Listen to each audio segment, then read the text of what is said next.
Good morning. Welcome to the American Liver Foundation's The Educated Patient, a Liver Cancer Conference. My name is Ivory, Allison, and I am the National Director for Community Impact for the American Liver Foundation. The American Liver Foundation is the nation's largest nonprofit serving people with liver disease, where we provide a voice and an ear for people with liver disease and their families through education, support, research, and advocacy. The American Liver Foundation was founded over 47 years ago and is the nation's largest patient advocacy organization for individuals with liver disease. Each year, we engage over 5 million people through our robust education, support, and awareness initiatives. As part of our commitment to the liver community, the American Liver Foundation offers a range of educational programs for patients, such as today. This program is being delivered on the Zoom webinar platform and will be recorded.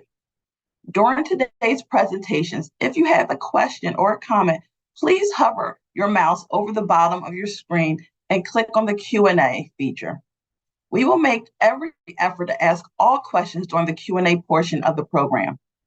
Again, please note that this program is being recorded and will be available on the American Liver Foundation's YouTube channel for future viewing. We'd like to thank our sponsors for their dedication, commitment, and support of this program and the American Liver Foundation. Our premier sponsors, Eisai and AstraZeneca, and our partner sponsor, Exelixis. Thank you so much. I want to thank our planning committee and our speakers for curating the conference and joining us today. Dr. Abou-Alfa, Dr. Aragula, Dr. Eswaran, Dr. Guy, Dr. Taddei, Dr. Zarrinpar, Dr. Momin, Dr. Jones-Pauley, Dr. Kratz, Dr. Sahin, and Dr. Mehta. We cannot do this without them. I'd like to introduce our first session, Advances in Liver Cancer, with Dr. Sahin. Dr. Sahin is Assistant Professor of Medicine at the University of Florida in the Division of Oncology. He specializes in GI cancers. Welcome, Dr. Sahin. Thank you very much, Ivory, for the introduction. No, thank you for joining us.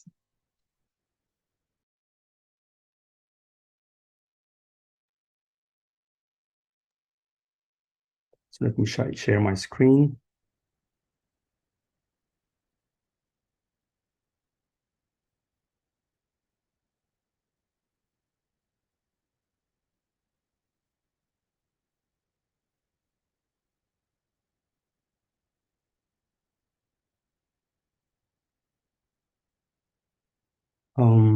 Allison, I think, okay, so now I can share, I believe. Okay.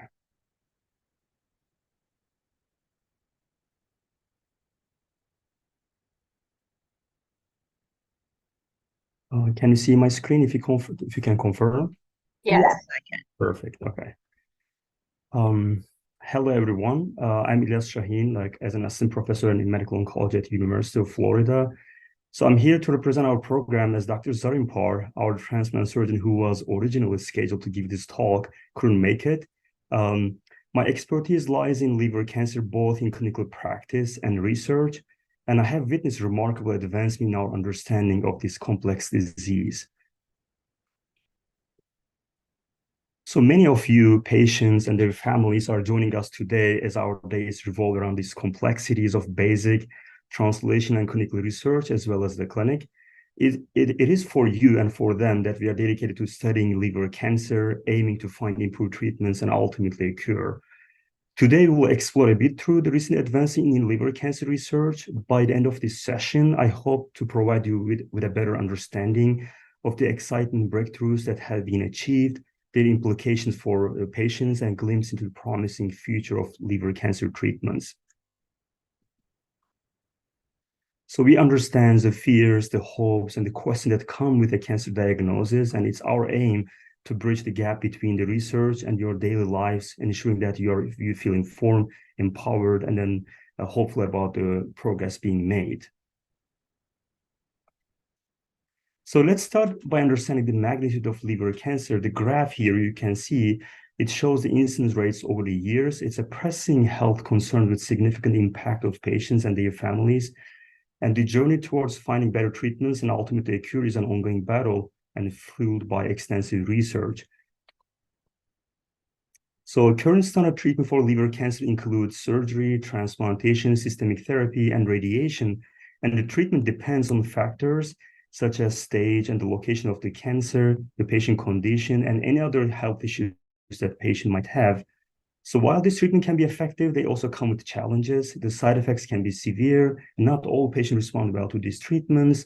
This reality drives the relentless pursuit of the better, more targeted treatments through research.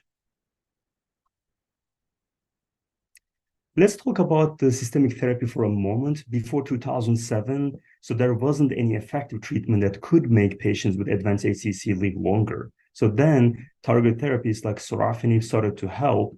And after that, more drugs came along, but also many failures. You can see some of the major trials that have been conducted for HCC over years. And most recently, immunotherapies have been shown even more promise. Now they are the preferred first treatments, especially for patients who can't have surgery. And right now, there are lots of ongoing clinical trials testing different combination of treatments. And we are hopeful that they will lead to even better results. Finding better treatments can be tough, and we have to deal with issues like drug resistance, late diagnosis, underlying liver disease such as cirrhosis, and limited treatment options. But each of these challenges also present an opportunity for discovery and innovation. So we do have some drugs and drug combination actually have proven effective in overcoming these obstacles. So to overcome these challenges, we rely on solid scientific research. It's through research that we unveil new knowledge and develop better diagnostic tools and discover new treatments. So each breakthrough, no matter how small, brings a hope. It brings us one step closer to improving the lives of patients and their families. And indeed, recent years, we have witnessed remarkable breakthroughs. And from the understanding the genetic makeup of liver cancers to the new drugs that target cells more precisely, the landscape of liver cancer treatment is gradually changing for the better. So on our list is the advancement in targeted therapies. Unlike traditional chemotherapies, targeted therapies aim at specific molecular changes in cancer cells. And one such drug is sorafenib, was approved in 2007, as I mentioned earlier, and it was the only standard of care until a few years ago. So when you examine this complex table displaying like numerous target therapy trials in HCC, it took us like 10 years to discover another drug, a very similar one called regorafenib, that was approved as a second-line treatment. And this drug was meant to be used in patients who couldn't tolerate the side effects of sorafenib. And the following year, lenvatinib was approved based on a study that showed it was just as good as sorafenib in treating HCCs. Building on recent discoveries, refinement and development of target therapies, so now we are having more options for our patients. And these target therapies, they aim to target specific molecular changes in liver cancer cells while sparing healthy cells, minimizing side effects, and improving treatment efficacy. So new drugs targeting molecular pathways are in the pipeline, including inhibitors of other drivers of tumor growth activation, and generation of blood vessels to tumors. These therapies promise to be more effective and with fewer side effects, and painting a hopeful picture for liver cancer treatment in the near future. And a combination of targeted therapies are also being tried in this context. Next, let's talk about immunotherapies. I'm pretty sure most of you heard about immunotherapies, and these treatments, they have transformed cancer treatments. And by boosting body's own immune system, immunotherapies like checkpoint inhibitors have shown promise in treating liver cancers. And drugs like atezolizumab, durvalumab, nivolumab, or pembrolizumab. So these are breaking new ground by empowering our immune system to recognize and combat liver cancer cells. This table lists some significant trials of immunotherapies. Growth of immunotherapies represent a big change in how we treat liver cancer, offering new possibilities and hope for patients. And the development and progress of immunotherapies, which activate our body's immune system to fight cancer, nowadays is a major trend. But of course, we don't stop here. So the journey of immunotherapy is still ongoing, and researchers are looking into newer agents and combination therapies to enhance the immune response against liver cancer. So the potential of immunotherapies to improve liver cancer treatment is huge, and their effectiveness can be further enhanced by combining them with targeted therapies. And there are numerous clinical trials, and I didn't even include all of them here, but they're currently in progress, and it wouldn't be a surprise to hear good news about HCC treatment anytime, and this could potentially result in new FDA approvals. So example, like this paper, for example, just published yesterday in Lancet. So you can see the date, October 20th. So in this paper, so people who are at high risk of liver cancer coming back after surgery had better results when they received immunotherapy, in this case, atezolizumab, along with the targeted treatment, bevacizumab. And when they compared to those who didn't take this medicine and were just watched carefully. So this study, the name of the trial is Embrave 050, is the first big study to show that this treatment might work for liver cancer after surgery. But of course, we need to watch these patients for a longer time to make sure it's safe and keeps working well. So this was just an example just from yesterday, but hopefully we'll hear better news, in coming weeks, months, and years. There are other new avenues being tried, especially with combination therapy. NCI National Clinical Trials Network is currently supporting 2 ongoing clinical trials of radiation therapy for people with liver cancer that cannot be removed by surgery. So one trial is actually comparing proton therapy to standard proton therapy for people with HCC, which cannot be removed by surgery. And proton therapy is a new kind of radiation therapy that may cause less harm to healthy tissues. And people who have liver cancer and other liver disease might be able to tolerate the effect of proton therapy more than those of standard, photon therapy. And the other trial is testing the combination of targeted therapy, sorafenib, with a type of radiation called stereotactic radiation therapy. And this approach uses spatial equipment to position to the patient and precisely delivering radiation directly to the tumor, which may cause less harm to the rest of the body. And the combination will be compared to sorafenib on its own.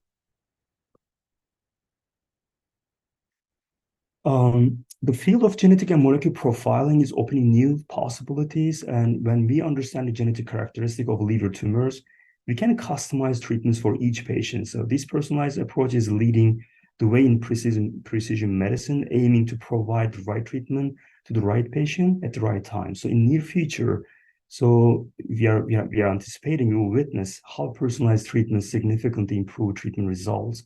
And the era of personalized medicine is on the horizon and promising more effective and less harmful treatments for liver cancer patients. Genetic testing, precision medicine, these are gaining popularity by understanding the genetic makeup of tumors, researchers and doctors. So we will create their treatment plans to fit each patient and making treatments more effective and less harmful. So one fascinating form of personalized therapy is CAR-T cell treatment. And CAR-T stands for chimeric antigen receptor T cells, and it's a groundbreaking way to treat cancer. And in CAR-T therapy, scientists modify of a patient's T cells or their own immune cells to make them better at recognizing and fighting cancer cells. And they do this by creating spatial fusion protein called CAR that combines part of a T cell receptor with an antigen binding part and some extra activation parts. This spatial design lets CAR-T cells overcome some of the tricks cancer cells use to hide from the immune system. So another exciting technology is CRISPR, and these are pictures from our paper, which is currently under review. So this technology is a revolutionary genetic tool that allows precise editing of DNA, offering potential to modify genes for various purposes, from treating genetic disease to advancing the biotechnology. And researchers might concentrate on developing CRISPR engineered adaptive T cells immunotherapies for HCC. This is because actually there are studies showing very encouraging results in early stages, especially preclinical studies. And these treatments are more likely to be used in real patient care compared to CRISPR methods that directly attack the tumor cells. And there are some ongoing studies actually for HCC in progress. And as you can see, a couple of them from the table here, in this picture. So another trend in HCC research is a global collaboration, and this is very, very important.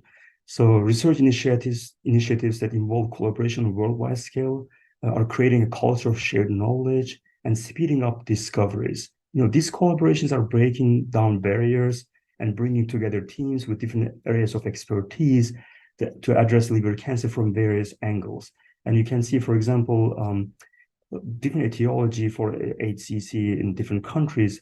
Asian countries more like for hepatitis, but countries like the United States or European countries, we see more like alcoholic cirrhotic patients or NASH. Basically, these are NASH cirrhosis, and then the other etiology, which might be different from different parts of the world. So that's why it's very important to collaborate and then to work together in this disease. And global collaborative efforts will keep driving faster discoveries, and by breaking down these barriers and encouraging shared knowledge. So this collaboration will speed up the process of turning research findings into clinical practice. And this is happening. So we can see that. I think that's very promising and very exciting times for the liver cancer research. So finally, one area currently showing promise in finding therapies for many diseases, including HCC, is the application of artificial intelligence, or AI, and machine learnings. These technologies can analyze extensive data sets to help identify new drug targets, predict treatment responses, and improve treatment plans. And this marks the beginning of a new era in personalized medicine. And so in this presentation, so we have quickly gone over the latest discoveries very, very briefly and what's happening now and what's on the horizon in liver cancer research.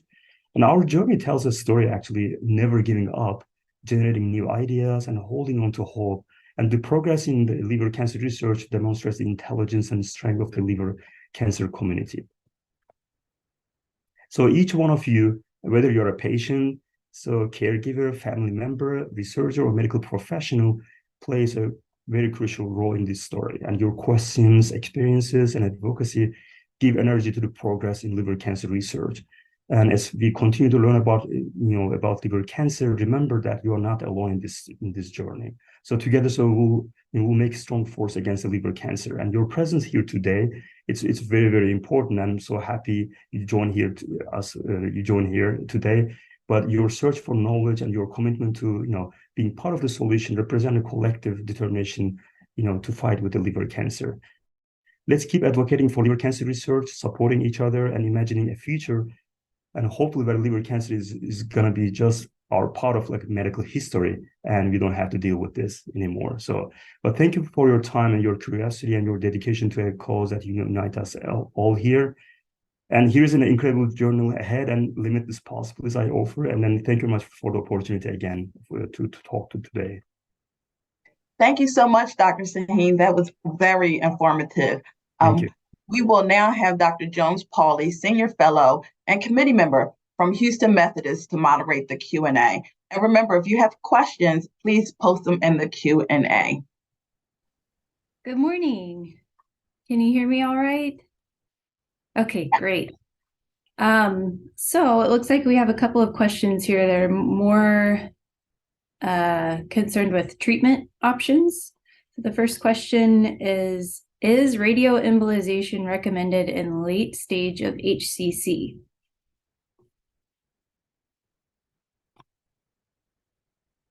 So typically radioembolization, so when we have patients like locally advanced, especially patients, because if patient is a metastasis, like typically we don't recommend this treatment, but if patient has locally advanced disease, meaning patient is not surgical candidate or transplant candidate, so sometimes we offer radioembolization and or radiation. This can be, but usually we discuss this case in tumor board with a multidisciplinary approach, like surgeons, radiation oncology, radiologists, and oncologists, and then we decide, together, so which treatment is the best option for that patient. Because sometimes radioembolization can be used just as a bridge for transplant. So that's why it's also another, it really depends on the patient, but I wouldn't call this, like, for example, radioembolization, we wouldn't offer it for our patient if they have, let's say, stage 4 disease, typically. If they have but if it's a locally advanced, meaning it's in the liver, but patient cannot go to surgery, it can be an option for some of patients. Right. I don't know if this answers the questions. That seems to have addressed it. And I think the second question you actually answered as well, but I'll go ahead and repeat the question. What benefits, if any, would I think this means stage 4 patient get from radioembolization. We kind of already mentioned that, once it's beyond or outside of the liver. Exactly, because radioembolization, so for us, like it's a local treatment, because when your cancer is beyond the liver, so typically you need like systemic treatment, which should fight with the cancers wherever it is in the body. That's how radioembolization won't be enough, because that's a local treatment. Got it. This is a question concerning maybe potential genetic connection between this patient or patient's husband's death after contracting or being diagnosed with cholangiocarcinoma about 1.5 years ago, and her daughter's recent HCC diagnosis. Any known genetic connection there? Not much, but for what we recommend to our patients, typically nowadays, like we do, next-gen sequencing for our patients. And I think if there's any concerns, I would recommend to reach out to their oncologist, because typically we do also genetic counseling for our patient typically, and then just to, to address their concerns. And definitely, and then these tests nowadays, these are not really expensive tests. 10 years ago, it was very, very expensive, but nowadays, so these are really, $100, sometimes even like free, insurance covers. It can be done easily, and then, genetic counseling can address those concerns very easily. Right. The next question is, technically, does an oncologist try Lenvima before Cabometyx? My Lenvima stopped working, now starting Cabometyx. So maybe this is a second opinion of sorts. Yeah, so what I would say is like, of course, when we talk about here, we didn't go to details, because HCC treatments, typically immunotherapies and target treatments, there are multiple target treatments. We go each case one by one, because but preferred regimens are immunotherapies, but sometimes patient may not be candidate for immunotherapy for different reasons, maybe for underlying disease, or they have contraindications. But if they fail one treatment, so we always look at the other options, including clinical trials. And then I also recommend my patient to look at also for clinical trials if available, because there are many ongoing clinical trials as well. But in terms of Lenvima, sorafenib, there are other cabozantinib, like regorafenib, there are other treatments options. We switch them, like if one of them fails to another one, but and again, each cases are different. But so definitely there are options, including clinical trials. Yes, everything is highly individualized as well. Absolutely. And it's going to become more individualized in that precision medicine. Yeah. Right. Question 5, what advice or suggested treatment / prognosis when the disease is advanced to bone metastasis? Great question. So bone metastasis is not common for HCC, but it can be seen actually. So we did have recently, we published a study for HCC with bone metastasis. So we know when it's in the bones, that's usually that's more concerning to us, but the treatment doesn't really change when you have a bone metastasis, like stage 4, regardless of where the cancer is, in the bones or in the lungs, pretty much the same treatment. But it sometimes depends on the bone metastasis. Radiation might be an option also. If it's not diffuse bony metastasis, if it's local, radiation also can help. That's why, again, this treatment also can be discussed with an oncologist and radiation oncologist to see if the radiation would give additional benefit for those patients. Yeah, oftentimes at our institution, we have a multidisciplinary discussion that involves the patient, including their goals of therapy, exactly. if they want to pursue therapy. So it's really, it's going to be different for each patient. Patients, yeah. Mm-hmm. Question 6, have you had any experience with a newer treatment called Edison, which seems to involve an ultrasound from the University of Michigan and histotripsy? So I don't know the details about that treatment, but I know there are again, there are many trials are trying different approaches, but at least it's not anything approved yet, or it's not shown the clinical really benefit that we can suggest patient right now, to my knowledge. Yeah. Okay, the next question is, keeping cancer aside, how well do emerging drugs in use mitigate fibrosis in the liver? So that's a great question. I don't know. I don't think we know the answer because now, like, actually, there are new drugs. Like, there are a couple, new papers fighting with the fibrosis because like now I think nobody knows now. I think it will be very interesting to see like treatment for fibrosis combined with these treatments if it's gonna have a better outcome for liver cancer patients. That's a very important question. I'm pretty sure we are gonna address those with like coming clinical trials, but we don't know the answer yet. That's the key question, I think. Actually, I was asking these questions like a couple of months ago, like in different platforms, and I'm pretty sure there will be studies on that because now we have some promising drugs for fibrosis. That's why I think it will be very important to address because fibrosis, we know it can change the microenvironment, and probably it can affect the treatment response to immunotherapy. For example, patients, especially in the United States, because we have usually NASH backgrounds, more coming. And we know NASH people usually immunotherapy response is not really great. So that's why fibrosis might be one of the reasons. If you target fibrosis, you may get better results. But again, these are all hypothetical, so we need to test them. Sure. If you have a stage 3 HCC that's non-operative, is there anything that can help? Yeah, that's a great question. That's why these cases really discussed in like a multidisciplinary tumor board because the question would be, for example, radioembolization, any treatment or even we have ongoing clinical trials, radioembolization, even like immunotherapy, like if we can downstage and then maybe patient can go to surgery then. So, but again, it's going to be, each case should be discussed, but again, it might be possible. Right. Okay, this one is a little bit longer, bear with me. Sure. He says, thank you for this wonderful talk, Dr. Sahin. My father died after a short battle with stage 4 HCC in says 2024, so recently, I'm assuming. He had a 20-year history of type 2 diabetes, saw the ADA release guidelines to increase screening for liver disease in individuals with diabetes. Do you know what efforts are underway to increase screening in this population of patients? He did not have NAFLD or NASH.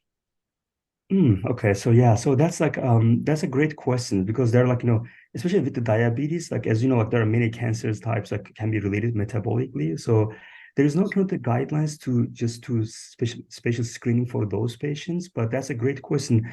We know there are studies ongoing to try to address this, but as of now, we don't have any current recommendation to tell if you have diabetes, for example, or just go screen for HCC. Unfortunately, we don't have that.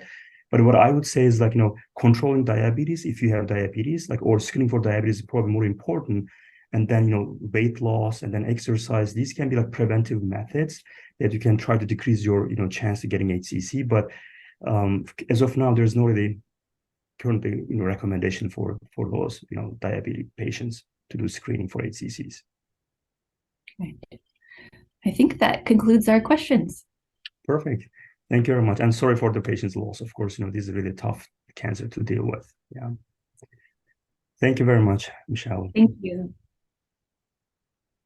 Thank you so much, Dr. Sahin, and thank you all for the incredible questions. That was very informative information. We will now have Dr. Jeremy Kratz, who is Assistant Professor of Medicine at the University of Wisconsin Center for Human Genomics and Precision Medicine with interest in pancreatic cancer. Welcome, Dr. Kratz. Thanks so much for having me. It appears as though the host has disabled my video, so hopefully we can get that active in a few seconds.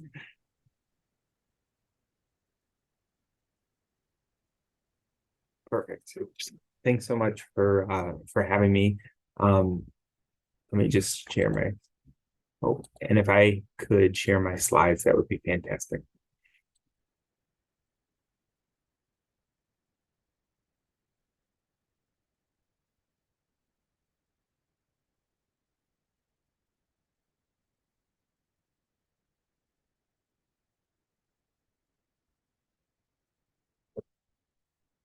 Perfect. So as with many, my family has been impacted by families of loved ones who have had a cancer diagnosis. And so it really has been an honor to work with patients as a GI medical oncologist in order to really, do this impactful work specific to liver cancer. I do think it's really an honor to learn from cancer patients, and I do that both in my basic science research laboratory here at the University of Wisconsin Center for Human Genomics and Precision Medicine, but also in the clinical environment through clinical trials.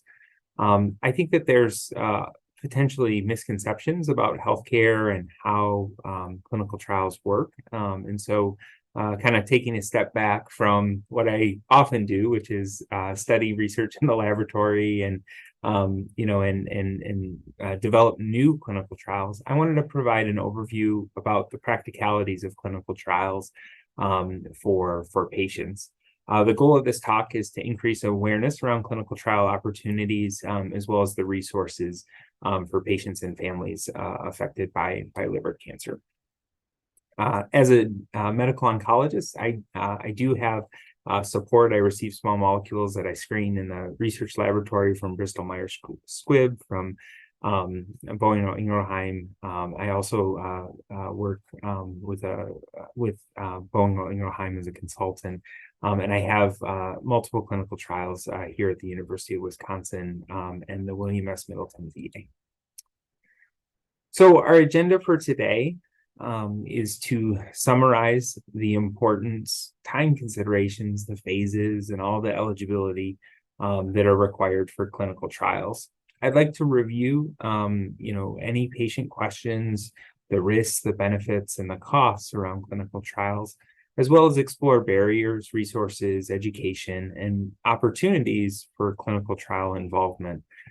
This is really framed through the University of Wisconsin's experience, and obviously there are different resources in regions. And our hope with today is to provide this as a representative example, but also knowing that this network is integral to making sure that those resources are available for patients and their families, and navigating this space of clinical trials.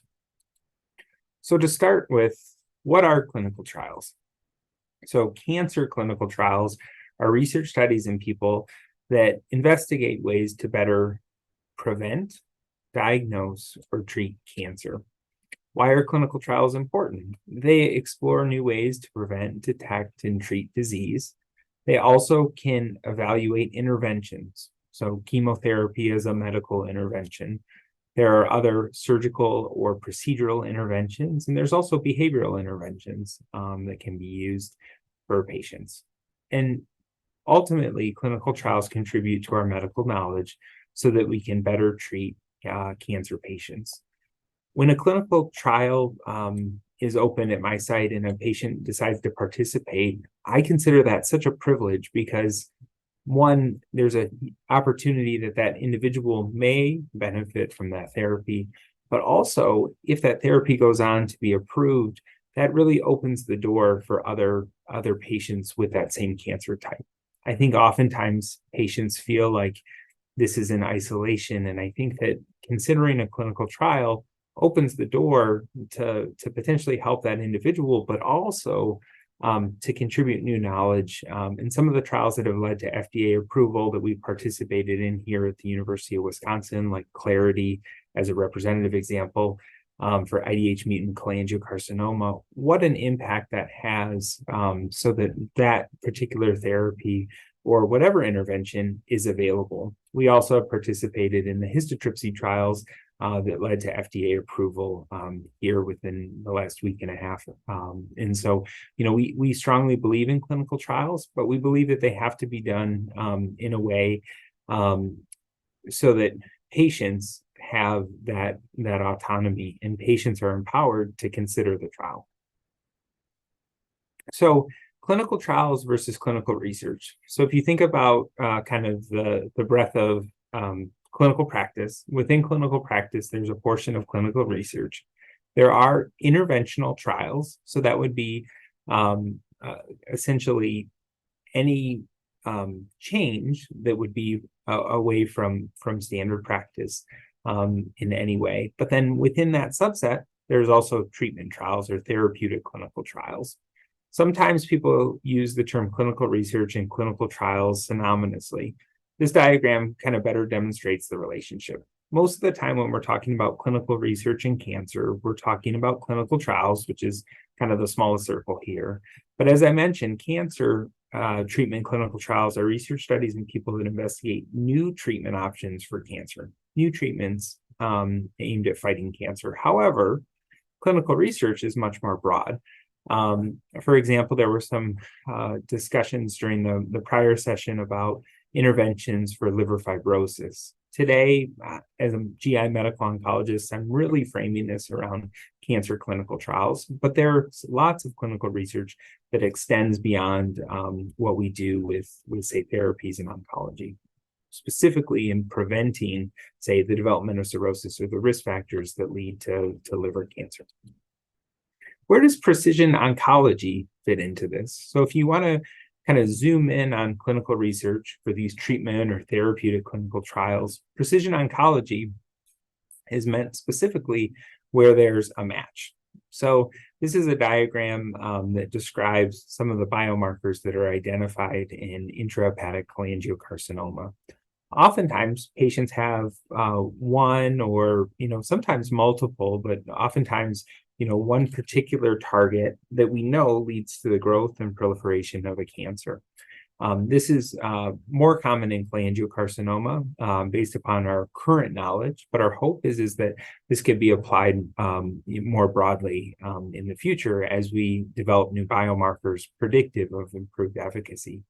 But precision oncology treatment trials, or what we call sometimes basket trials, are when we identify a target like FGFR2 or IDH1, we essentially provide a therapy that is tailored or personalized to this. This is a big part of the cancer moonshot and will remain a very important part of the design and implementation of trials, and oftentimes requires us to take a step back and say, hey, how can we match you with the best precision target? This right now is a standard of care for cholangiocarcinoma, although there are emerging biomarkers in hepatocellular carcinoma where we can consider other precision-based strategies.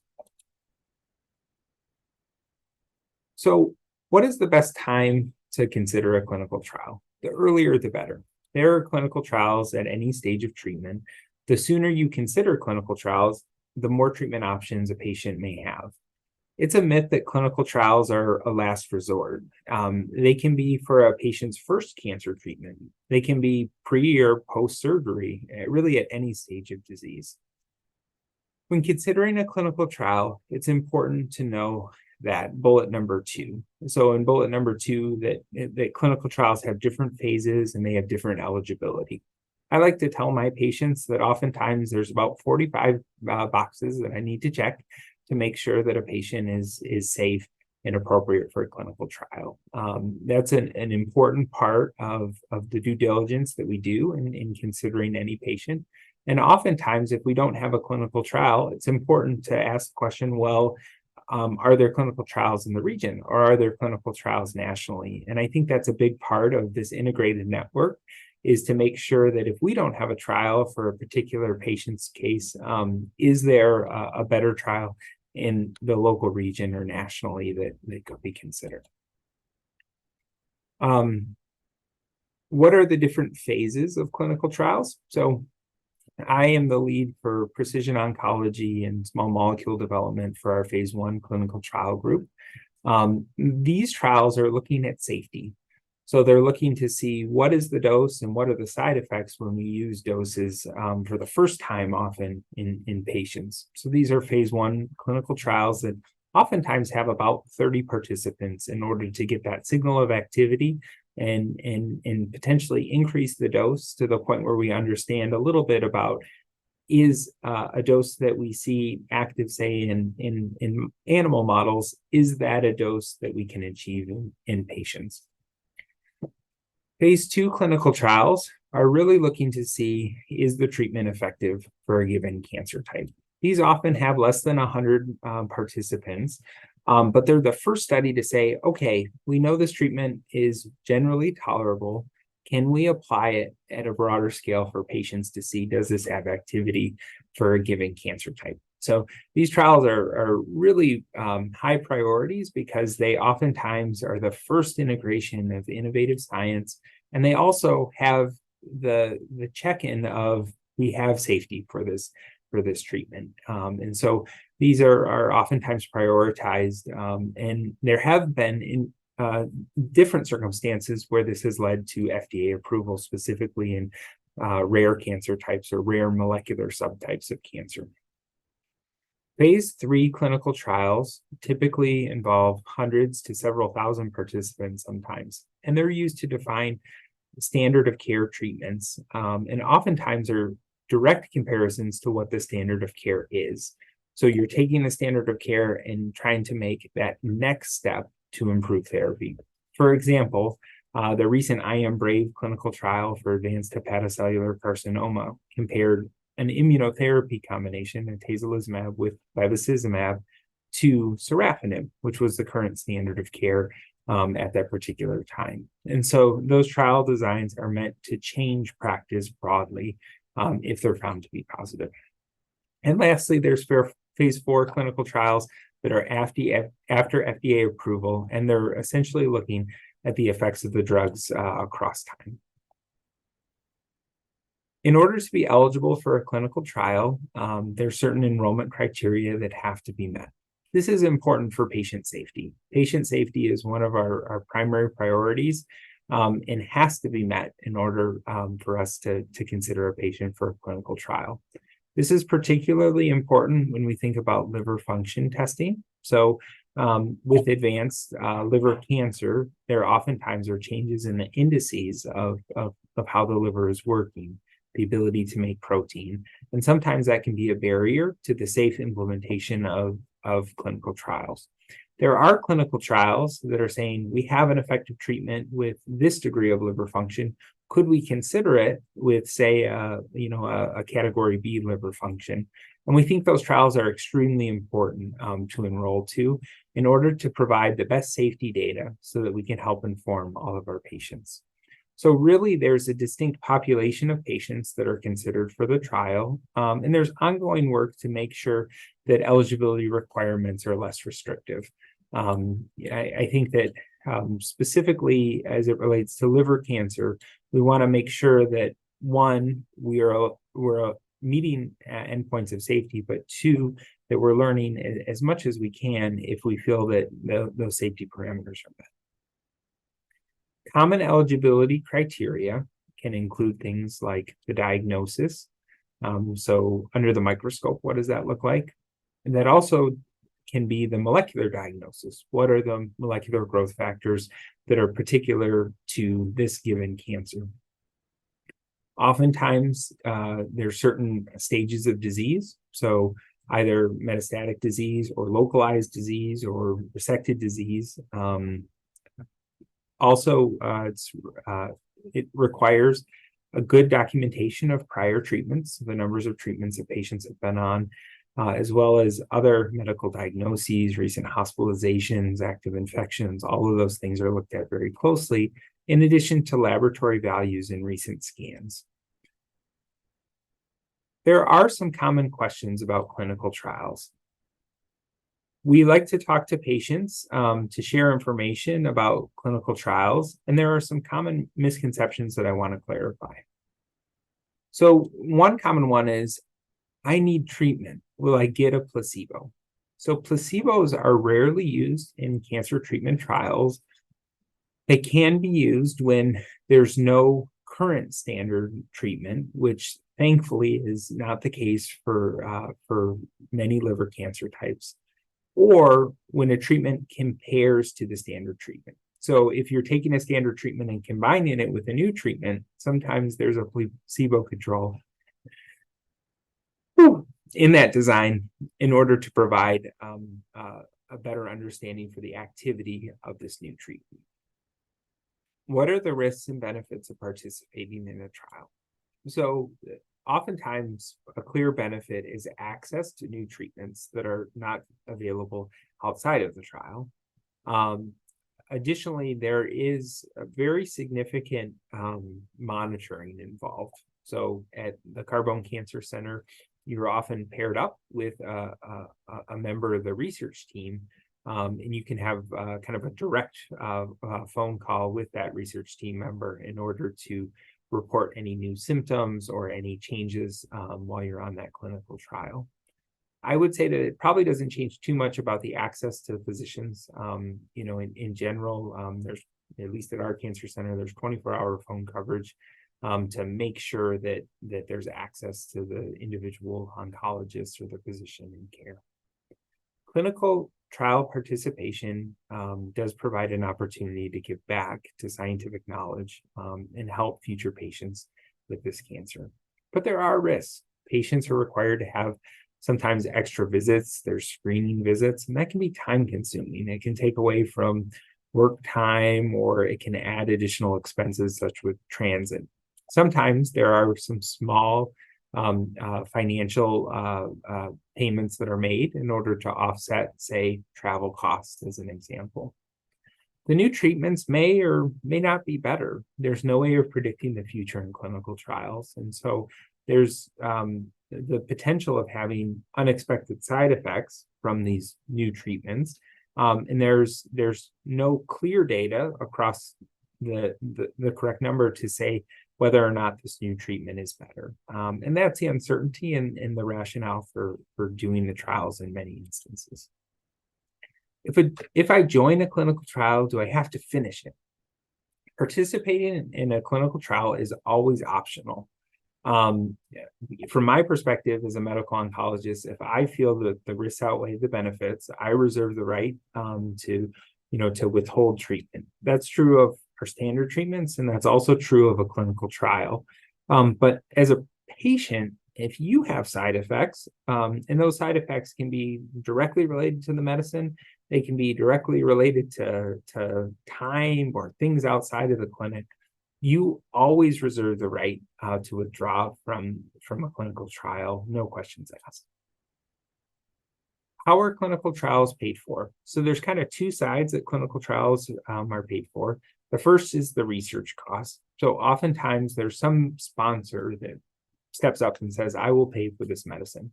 That could be from a pharmaceutical partner. That could be from the National Cancer Institute. And those can include the study drug or additional lab monitoring.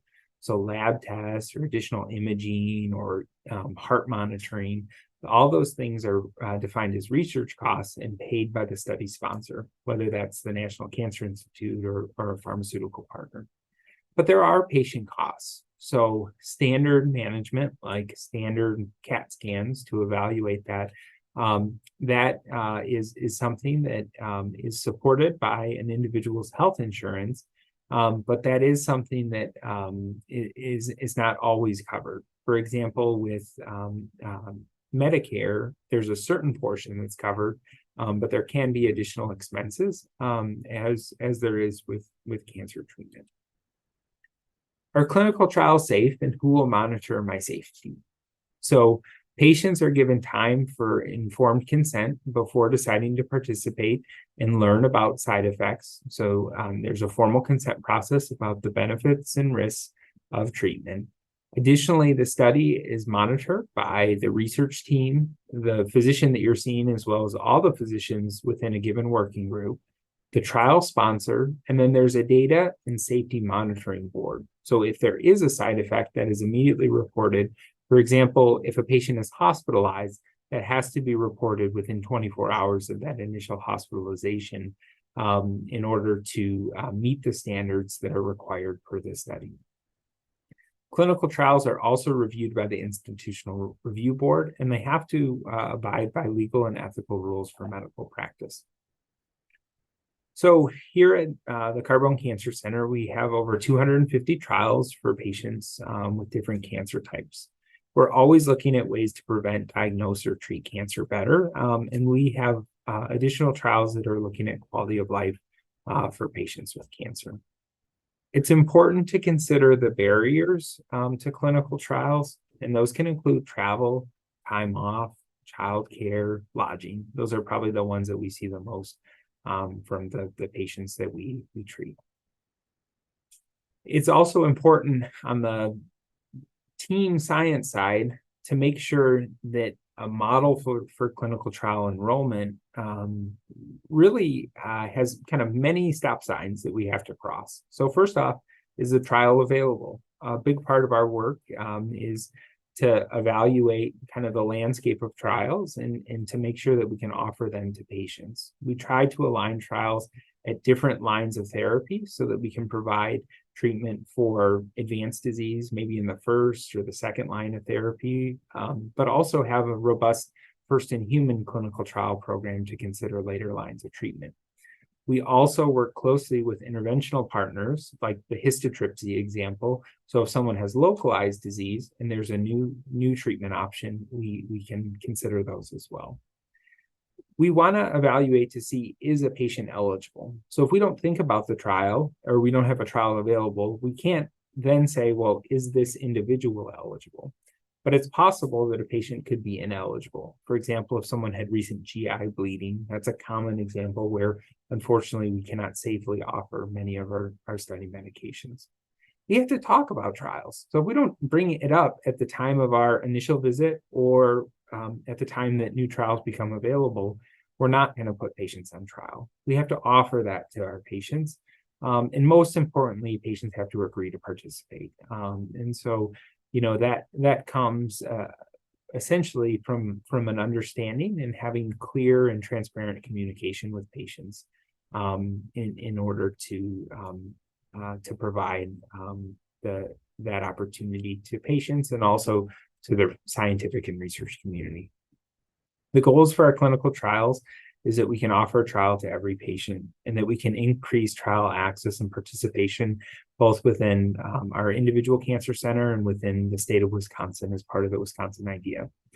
We continue to strive to increase diversity in the participation of clinical trials, and we do that by having navigators that are intentionally working with our teams in order to make sure that if patients need additional support to be considered for a clinical trial, that they have that at our cancer center. And we do like to integrate research as part of our overall care model. Thank you so much for having me. Here's some resources. So we're at the Carbone Cancer Center. This is our Center for Precision Medicine. I think I'm sitting here in this office here today.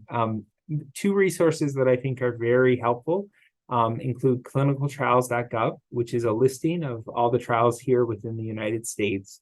And then the NCI through cancer.gov has a website here that includes a listing of liver cancer trials that are available here from the NCI. Thank you so much. Thank you so much, Dr. Kratz. We'll now turn it over to Dr. Jones-Pauley to moderate the Q&A. All right. Good morning, Dr. Kratz. Thank you for your presentation. Our first question is biopsy involved in monitoring the treatment progress in a clinical trial? And what is the minimum span for seeing the progress? And the second part of the question is, if not biopsy, then what is the best method to monitor? Yeah, so for interventional trials, it depends a little bit on the mechanism.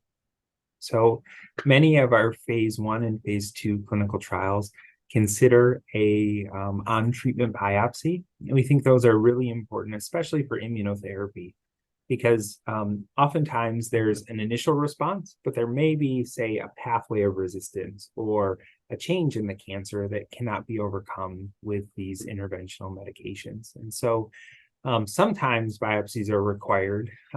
Oftentimes phase 3 clinical trials do not require a biopsy, but it really depends on the mechanism of a given agent and oftentimes the phase of the clinical trial.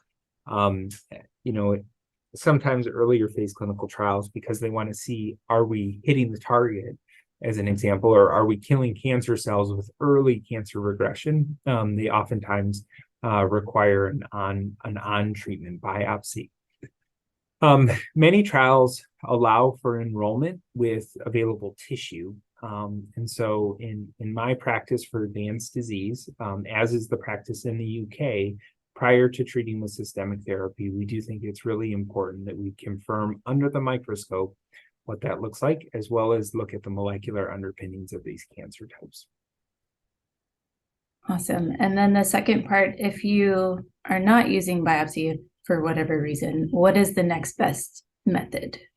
So oftentimes there's non-invasive or blood tests that can be tumor markers, and we generally recommend them every 3 to 4 weeks for a patient who's on a clinical trial.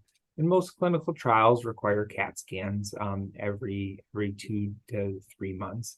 If patients cannot get a CAT scan for a particular reason, sometimes MRI is used, particularly because it is more sensitive. So either CAT scan or MRI is done every few months to evaluate the response for our interventional cancer therapeutic trials. All right. The next question is, do you get paid to participate? And if so, is the fee the same for each one? The fee is different. The fee amount depends a little bit on the requirements for the study, but that also is reviewed by a given institution's institutional review board. So the amount of funding available to some degree also depends upon the requirement.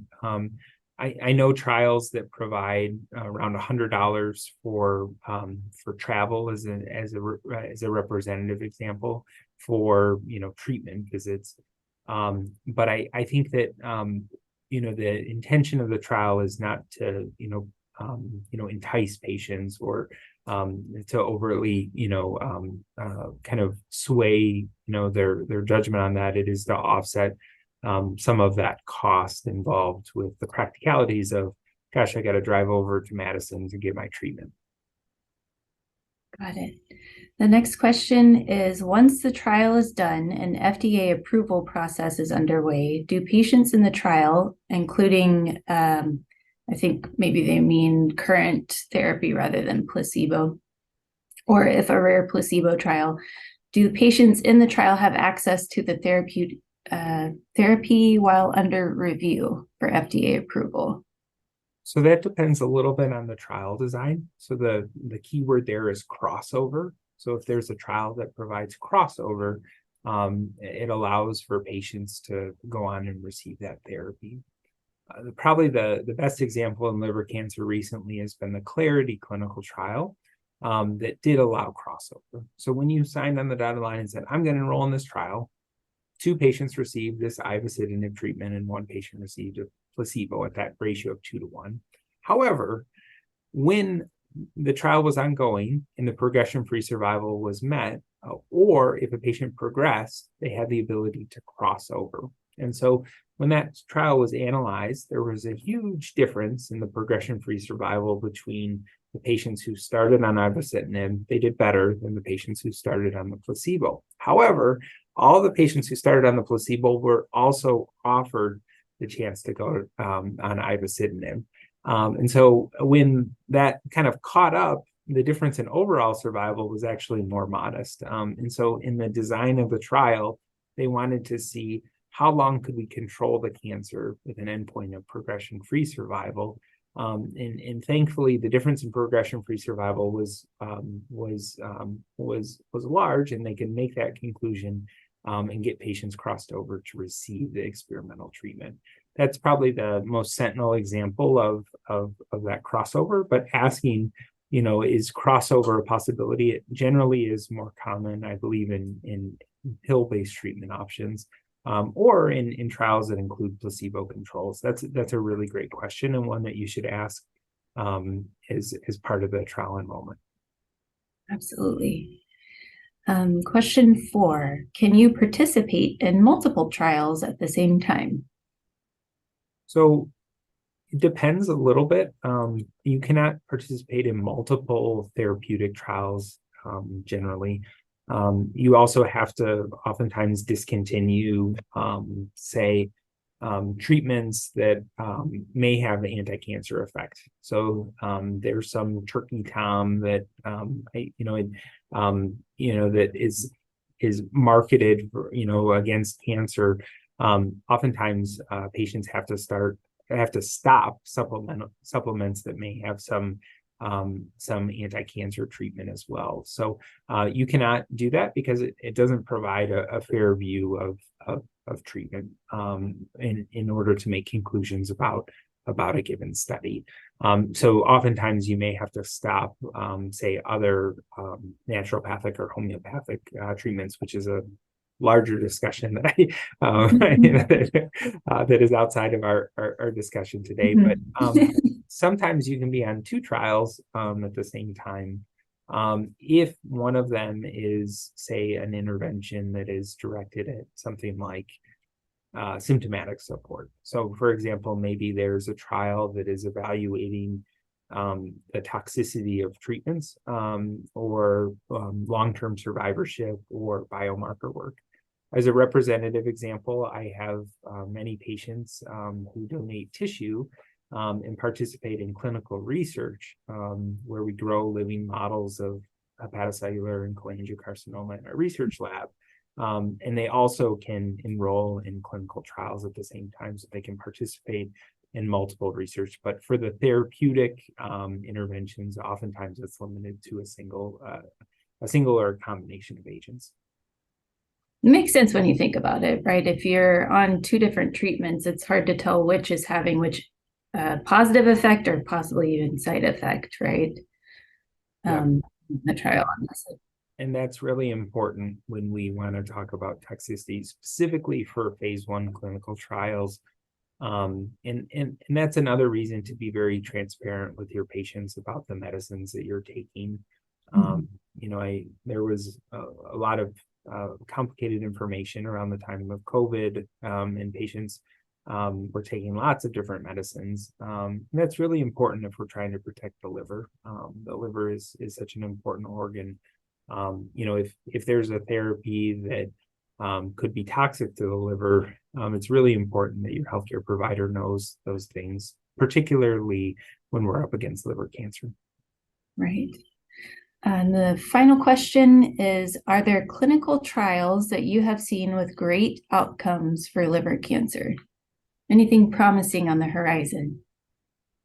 Yeah, so I think there's always excitement, in liver cancer. I think that ways of using combinations for immunotherapy are really important in a pathway forward as a field. I won't name any particular clinical trials because, gosh, I'm biased by the trials that we bring to our institution, but I think the opportunities to do cellular therapies or immune-based therapies, and also to combine them with local regional management together, I think those are pathways forward. I think that we have to work together as multidisciplinary teams. Just last night, one of our interventional radiology colleagues reached out and said, "Hey, histotripsy is now, FDA designated, right? So how do we take the latest technologies and integrate them, with immunotherapy?" I'm really excited about that because as a medical oncologist, I'm also focused on targeted treatments. And so, I think that combination therapies are a pathway forward. And I also think that we can learn a lot from the brave patients who have participated in recent trials. As a representative example, the I Am Brave 150 trial included a correlative paper that was published in a Nature subset journal. And it looked at how the molecular subtypes had different outcomes for advanced liver cancer. And so those types of papers, aren't the clinical trial papers that change our practice, but gosh, we can learn a lot from them and use them in integrating future trial designs. Absolutely. Well, I think that concludes our Q&A for this session. Thank you very much. Yeah, thanks so much for the opportunity. I really appreciate the time here today. Thank you so much, Dr. Kratz. That was very informative information. I can't wait to share that information with our larger audience. I would now like to introduce Dr. Mehta. Dr. Mehta is the medical director and director of the HCC clinic at University of California, San Francisco. Welcome, Dr. Mehta. Thank you so much. I appreciate it. And yeah, thanks again for the opportunity to be here and chat along with everyone else and kind of talk about a topic that's really important and near and dear to my heart, which is both thinking about the diagnostic and prognostic issues related to liver cancer. I did put some slides together. So let me just share my screen.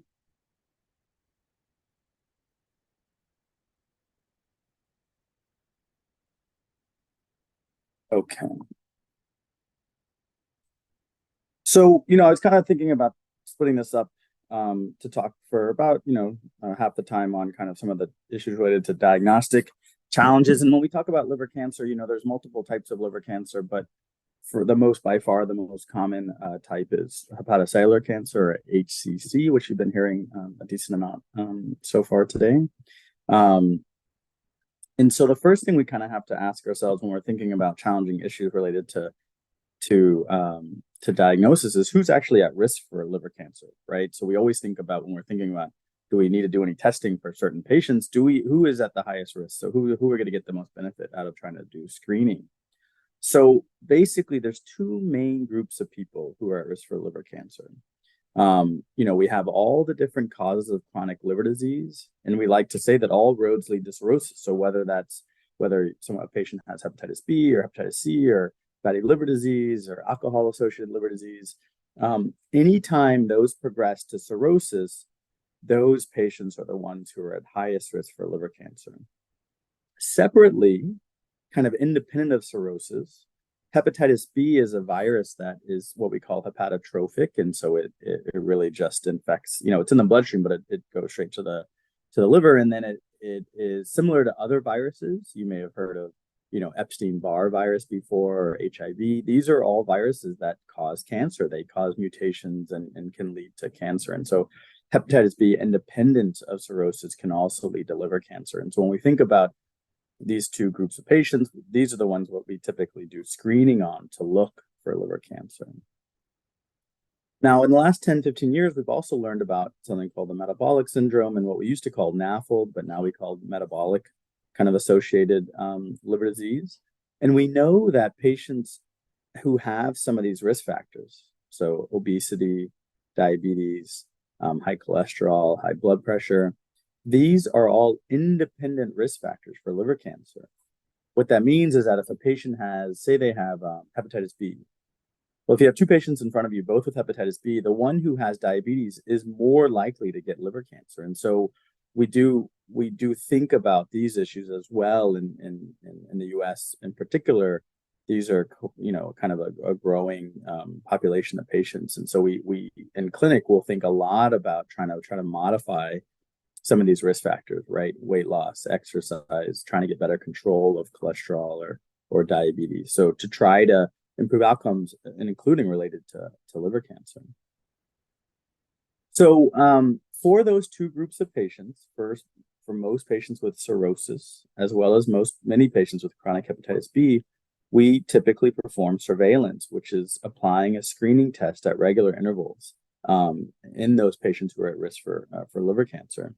And so the most commonly used surveillance in clinical practice is doing an ultrasound with a tumor marker. You may have heard of alpha-fetoprotein, or AFP, typically every 6 months. Now, AFP is an interesting biomarker. And when we think of biomarkers, we think about, usually blood-based tools. Probably the most used one in cancer, is the PSA, which is a tool for prostate cancer, but there's multiple similar tumor markers for other cancer types. And so alpha-fetoprotein is by far the liver cancer biomarker with the most data for it. The problem is it's not a great screening test. It's by far from perfect. If you have a screening test, what you really want is for someone who has the disease, like in this case, liver cancer, to have an abnormal alpha-fetoprotein. But when you look at the test characteristics of AFP, it turns out that about 40% of patients with liver cancer actually have a normal AFP. So the test is not all that sensitive. So really, we shouldn't be using it on its own. That's why we add ultrasound. On the other hand, it's also not something called specific, meaning that just because you have an abnormal AFP doesn't necessarily mean you have liver cancer. So for both these reasons, we take into account a patient's AFP and the trend, but it's not perfect. But we do know the higher the AFP, the more likely the diagnosis is. And every lab is a little different, but we tend to like a cutoff of around 16 to 20 that performs the best when you look at these test characteristics. So a lot of times we'll have patients who say, hey, my AFP is 8 and it's flagged as abnormal, and they're really scared. But if it's been 8 for years, or the fact that it's, just a little bit over the upper kind of limit of normal for the test, it may not be, indicative of a new diagnosis of liver cancer. That being said, so as a screening test, it's only so-so. As a prognostic marker, it's awesome. AFP predicts overall mortality in HCC. It predicts prognosis after resection and predicts prognosis after transplant, except all the things a patient might ask you about. AFP can be helpful once a diagnosis of HCC has been made. So when we think about surveillance, and again, the most common is ultrasound and AFP every 6 months, we really have to try to figure out the benefits and the harms for individual patients to try to sort out if our patient should be going through surveillance. So, when we think about surveillance, we often think of just about benefits, right? So there is great data that doing ultrasound and alpha-fetoprotein every 6 months leads to earlier liver cancer detection. So at an earlier stage where it's more treatable. Including patients are more likely to be able to receive curative treatments. It also leads to improved survival. And so that's great, obviously. But there are some harms, right?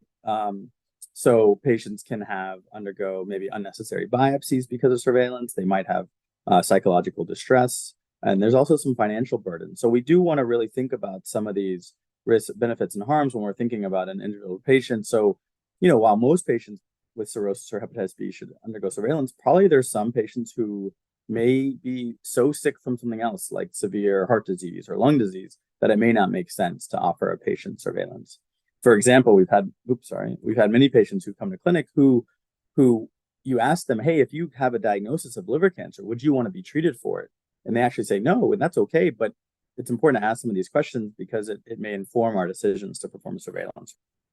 So goals of care, age, comorbidities, all these things influence these decisions. But for the most part, patients with cirrhosis and hepatitis B are recommended to undergo surveillance with ultrasound and AFP every 6 months. Now, if we do an ultrasound and it's positive, meaning there's a lesion, or someone's alpha-fetoprotein is rising, then we move on to cross-sectional imaging. We typically will get either a CT scan with contrast or an MRI with contrast of the abdomen. And what we're looking for is specific characteristics of liver lesions that point us the direction of a liver cancer, in this case, a hepatocellular carcinoma. So we know that that HCCs are typically fed by something called the hepatic artery.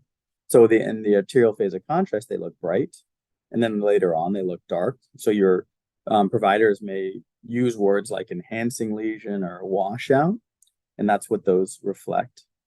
And then sometimes the lesions can actually have a capsule around it, kind of like a ring around it, not this yellow ring, which I drew, but this kind of ring around the lesion that may also make the diagnosis more likely. And so the radiologists put all those things together, the size, the washout, all the enhancement, and they come up with a scoring system, this LIRAD scoring system that you'll see if you ever review any of your own, CTs or MRIs, that if there's a liver lesion, then they'll assign it a LIRADS designation from 1 to 5, where 1 is definitely benign, 5 is definitely liver cancer, and there's other options.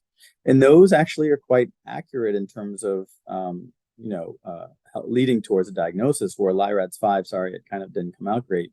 LIRADS 5 lesions, the vast majority are liver cancer, and 49 out of every 50 lesions are definitely malignant. And so this is where we kind of basically cinch the diagnosis. There's also something called LIRADS M, where M stands for malignant.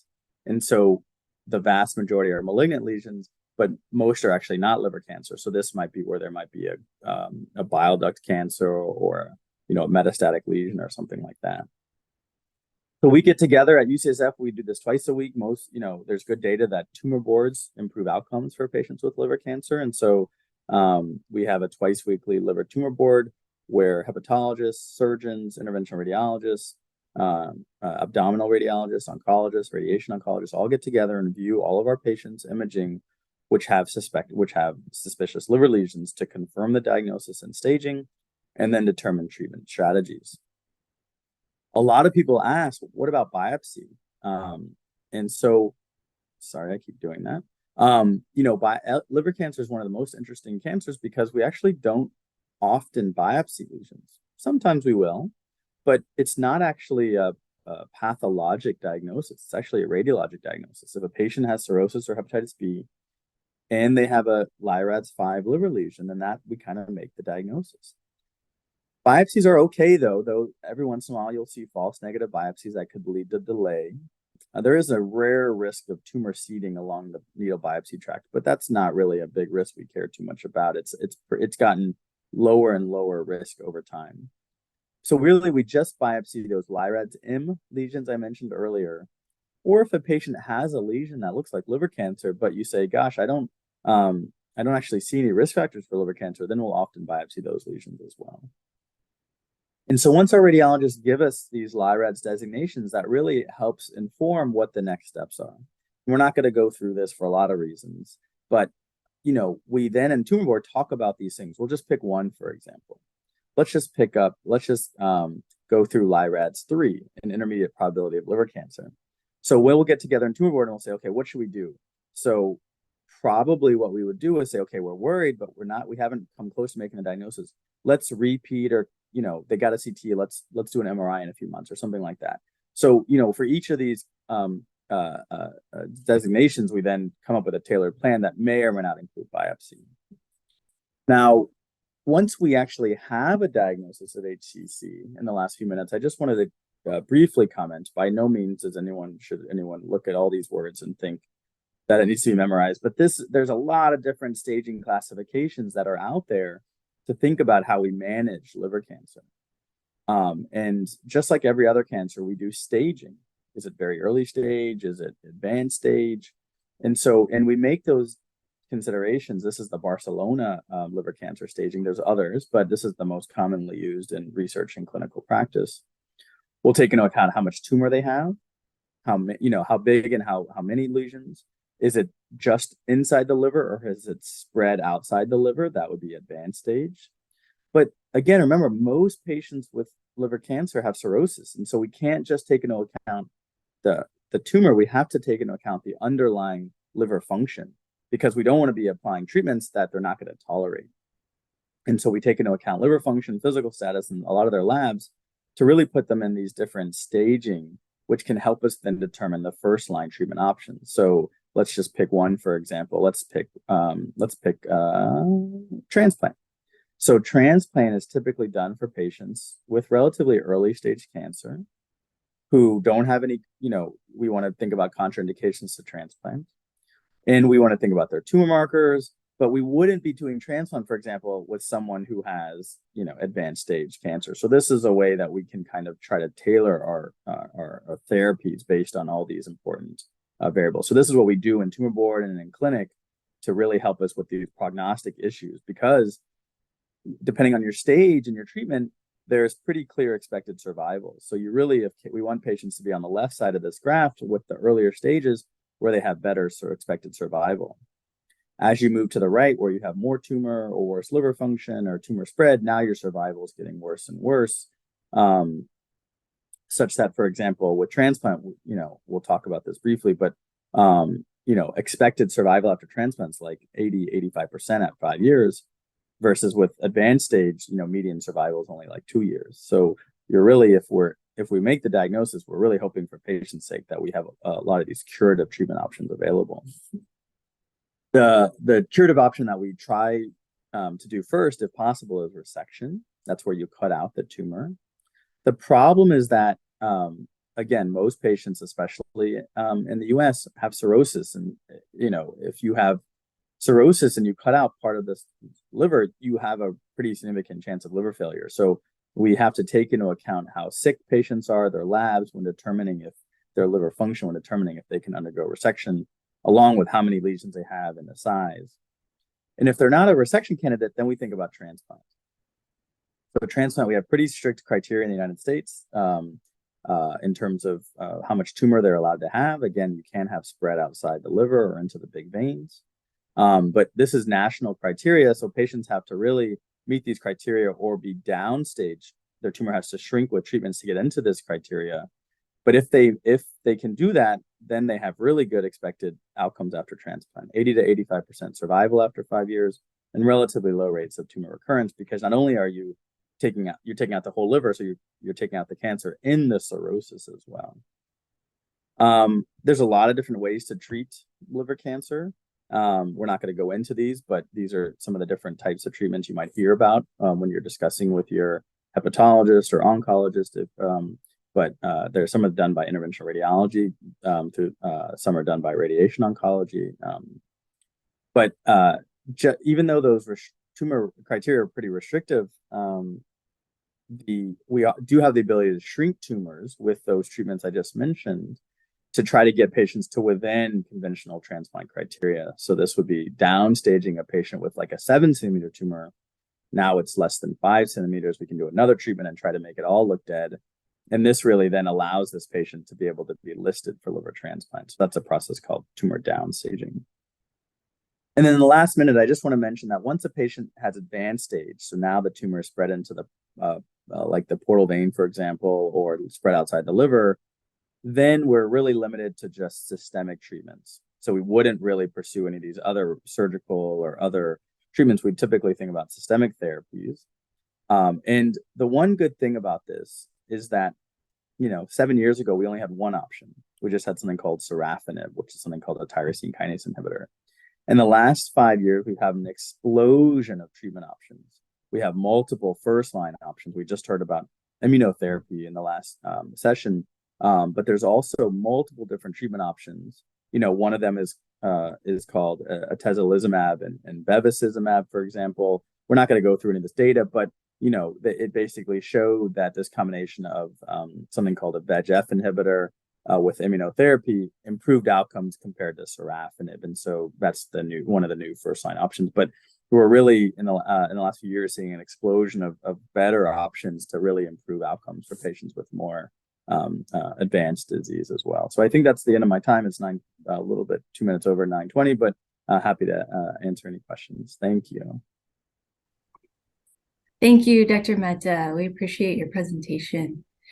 Looks like we've got a couple of questions here. The first is, what are the chief symptoms and side effects of hepatic portal vein, I think invasion, maybe they meant? Yeah, it's a really good question. So basically, there's often not symptoms related to any liver cancer, actually. You have to be pretty advanced. That's why surveillance is so important, because the vast majority of patients with liver cancer have no symptoms. And so if they do have symptoms, it's almost certainly very late in their disease presentation.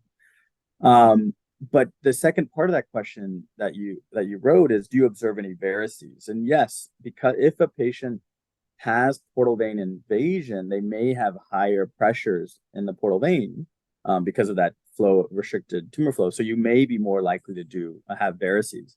The other key point here is, let me just show you my screen again, is this trial, this atezo-bev. The bev is actually something called a VEGF inhibitor, a vascular inhibitor, and so it actually can increase the risk of bleeding.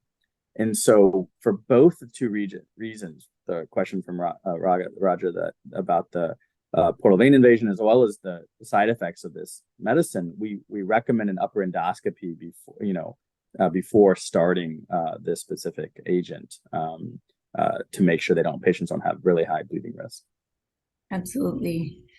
The next question is, what about the incidence of HCC in patients with non-cirrhotic livers?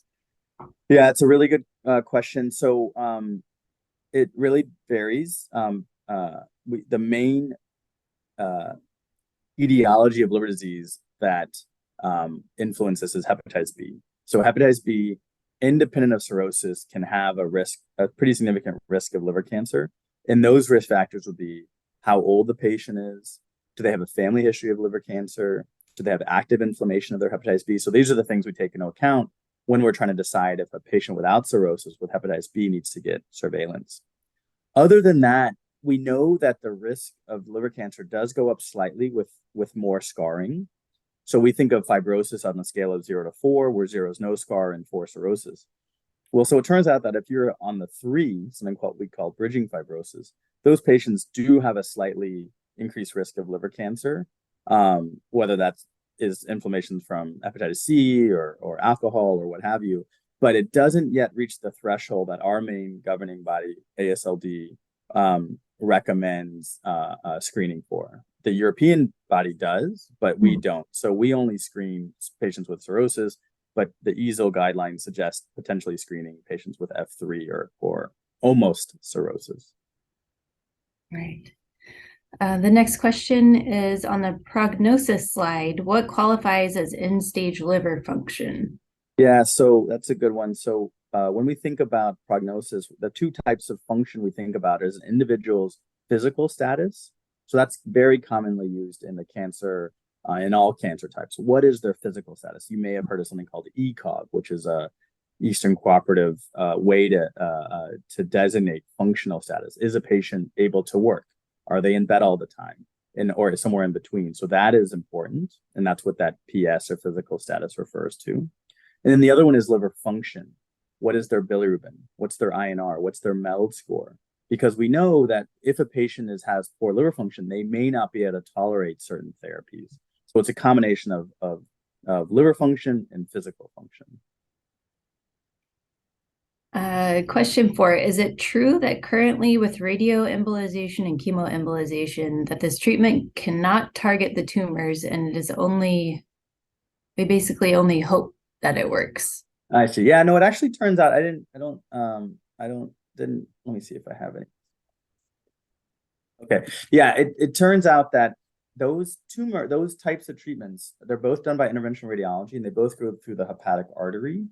And they actually do specifically target the tumor. So they can get in pretty selective, and then they can actually do something called an angiogram, and they can actually see where the tumors light up and then direct the chemo or the radiation directly into the tumor. So they actually can be quite targeted. It's actually the systemic therapy that's non-targeted. Those are through infusions every 3 weeks or pills. So that's like the whole body. But the interventional radiology treatments can be quite targeted. Right. And then obviously the hope is that all of it works, right? Yeah, exactly. That's always the hope. Question 5, in terms of surveillance, how do you counsel patients with metabolic risk factors? Yeah, that's a hard one. We don't, with surveillance in particular, we don't include any one particular metabolic risk factor to determine if we do or don't do surveillance. But as a whole, we do. And when we're in clinic, and it's not just part of the cancer discussions we have with patients, but it's really in the progression of their liver disease and kind of their overall metabolic health. We talk a lot about, so in terms of exercise, we typically recommend about 150 minutes a week of kind of a combination of aerobic and anaerobic exercise. We like lifting weights. We try to do a combination of both aerobic and anaerobic. Obviously, if a patient has cirrhosis and poor liver function, they may not be able to do that. So but we still talk to them about specific exercises that they can do. We have most of our patients see a nutritionist as part of their evaluation. Our goal for A1C, we're really trying to get under 7% if possible. And then statins are certainly safe in patients with chronic liver disease. And so we do often recommend them. And then obviously the new thing on the block, all this about GLP-1, these kind of weight loss and diabetes medications is we're quite in favor of them, though we still are waiting for kind of longer term data to see if they reduce cancer risk or reduce cirrhosis risk, et cetera. Okay. Do patients with a cirrhotic nodule get diagnosed as being on any level on the LIRAD scale? That's one part of the question. And then the second is this shared with the patient? Yeah. So, yes, we any nodule gets assigned to LIRADS, and then that is put on the MRI or CT report, and then like at UCSF, for example, reports after either immediately or after 5 days will immediately be shared with the patient through something called like MyChart or their patient portal. But we also discuss what that means, and it can be quite it can be a lot of stress for patients to see this, and because they see a lesion. So the nice thing is now we can assign numbers and have a discussion about what to do next. And that's what we do in tumor board. And that's what we do based on these. So yes, we do share that with patients. And if a patient has, 3 lesions in the liver, they might have 3 different LIREDS designation, 3, 4, 5, or all 5. So we talk about these things, and we really and kind of plan our next steps accordingly. Right. Depending on where it lies on the LIRAD scale, it sort of drives the further screening and right. And treatment. Yeah, that's right. Okay, I think that completes our questions. Thank Great. you. Yeah, thanks for having me. I appreciate it. This was a lot of fun. Thank you so much, Dr. Mehta. We will now share a short video from one of our patients before we have Dr. Parul start the patient section voices.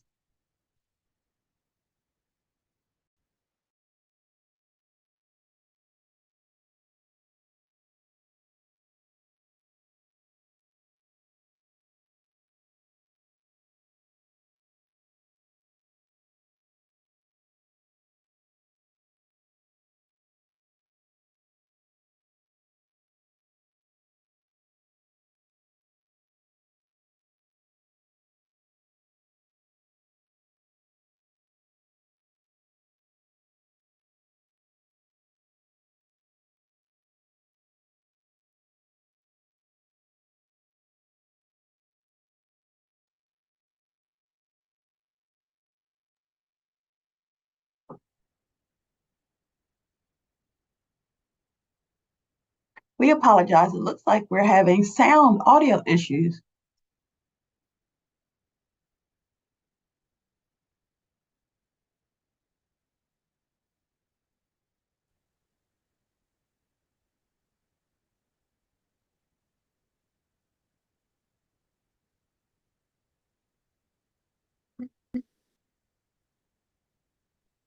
Want to tell anyone I really didn't want to tell anyone I was sick. I didn't believe the doctor. I have no symptoms. I don't even have a headache. And I come to find that hepatitis C can lay dormant in your body for up to 20 years without any symptoms. I asked the doctors, well, how do you get hepatitis C?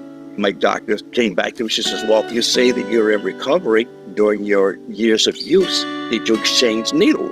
Well, no, I didn't exchange needles, so I knew that wasn't the case. And finally, they just wrapped it up saying that way of life, when you have a lot of drugs you're exchanging, if you snort cocaine, exchanging dollars that's rolled up, just being in contact with a lot of people in that way. I ended up with liver cancer. Relatively speaking, the liver cancer was pretty simple to cure. But at that time, my liver had been destroyed. We have to start talking about a transplant. And so when I got the liver transplant, life came back to me. You can get well. And here today, 35 years clean, I'm living life beyond my wildest dreams. And I am loving life again.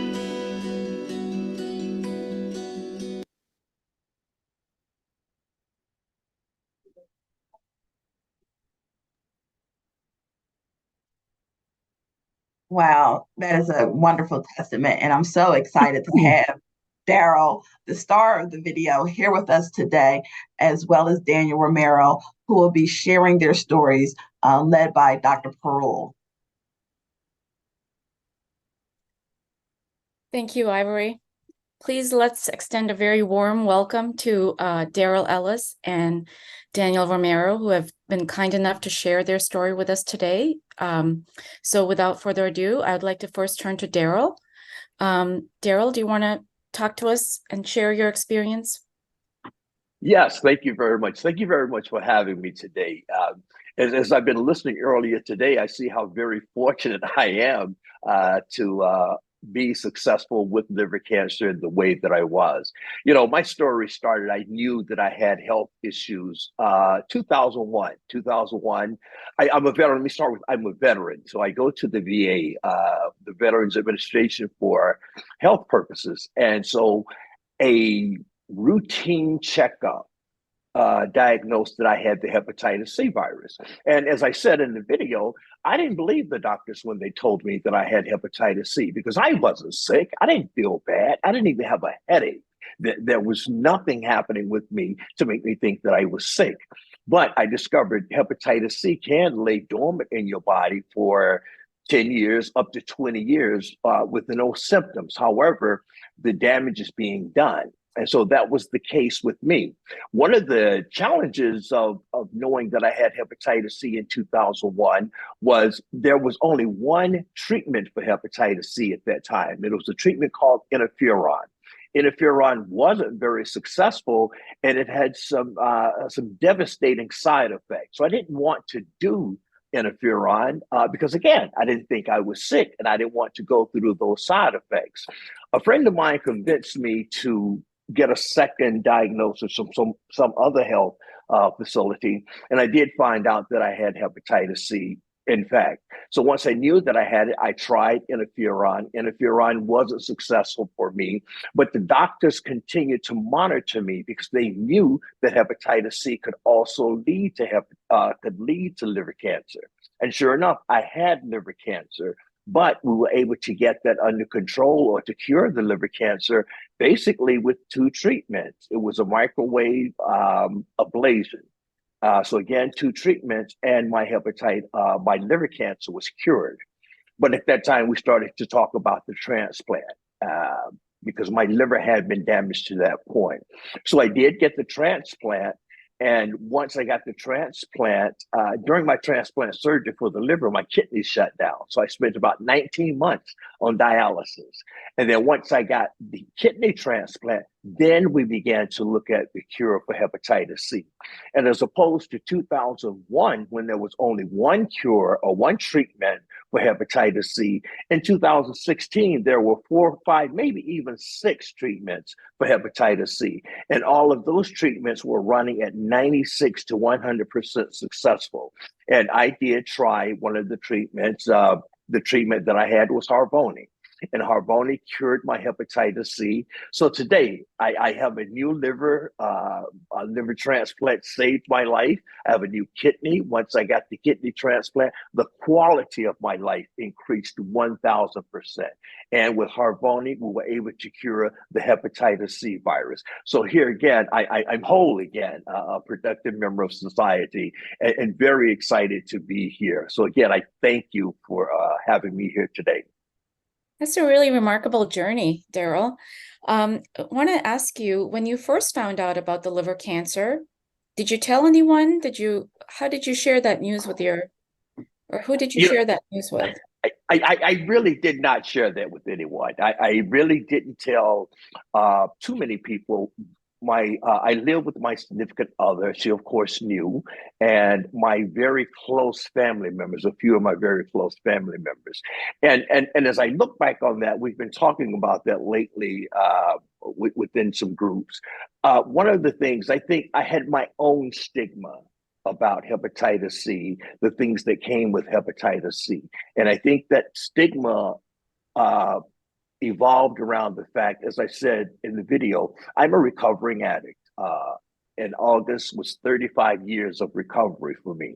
So I knew that most of the things that were happening with liver cancer, with hepatitis C, it all stemmed one way or another from my drug use and my activities during drug use. So I think it was my own stigma that I put on things, the reason I didn't talk to many people. That's very understandable, and I'm sure a lot of people in your circumstances have carry that same stigma that you did. How would you describe your relationship with your healthcare team?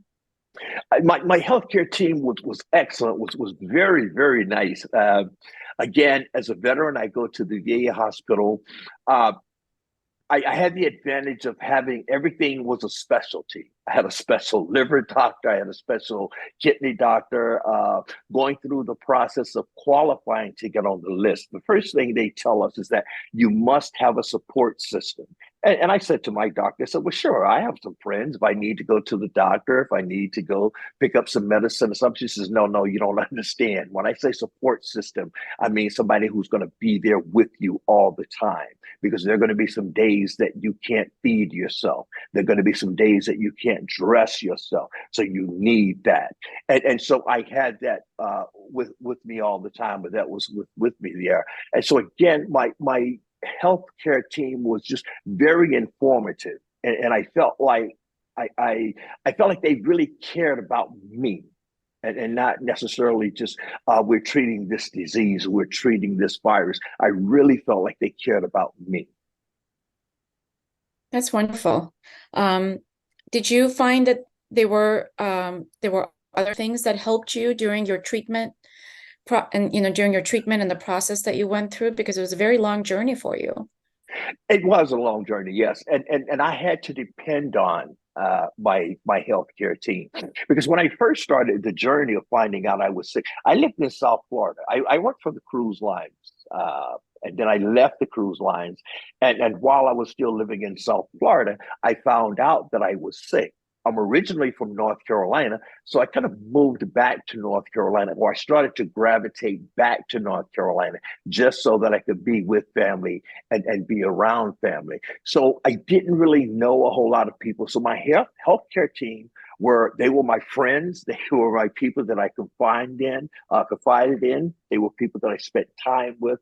So they were my circle of friends.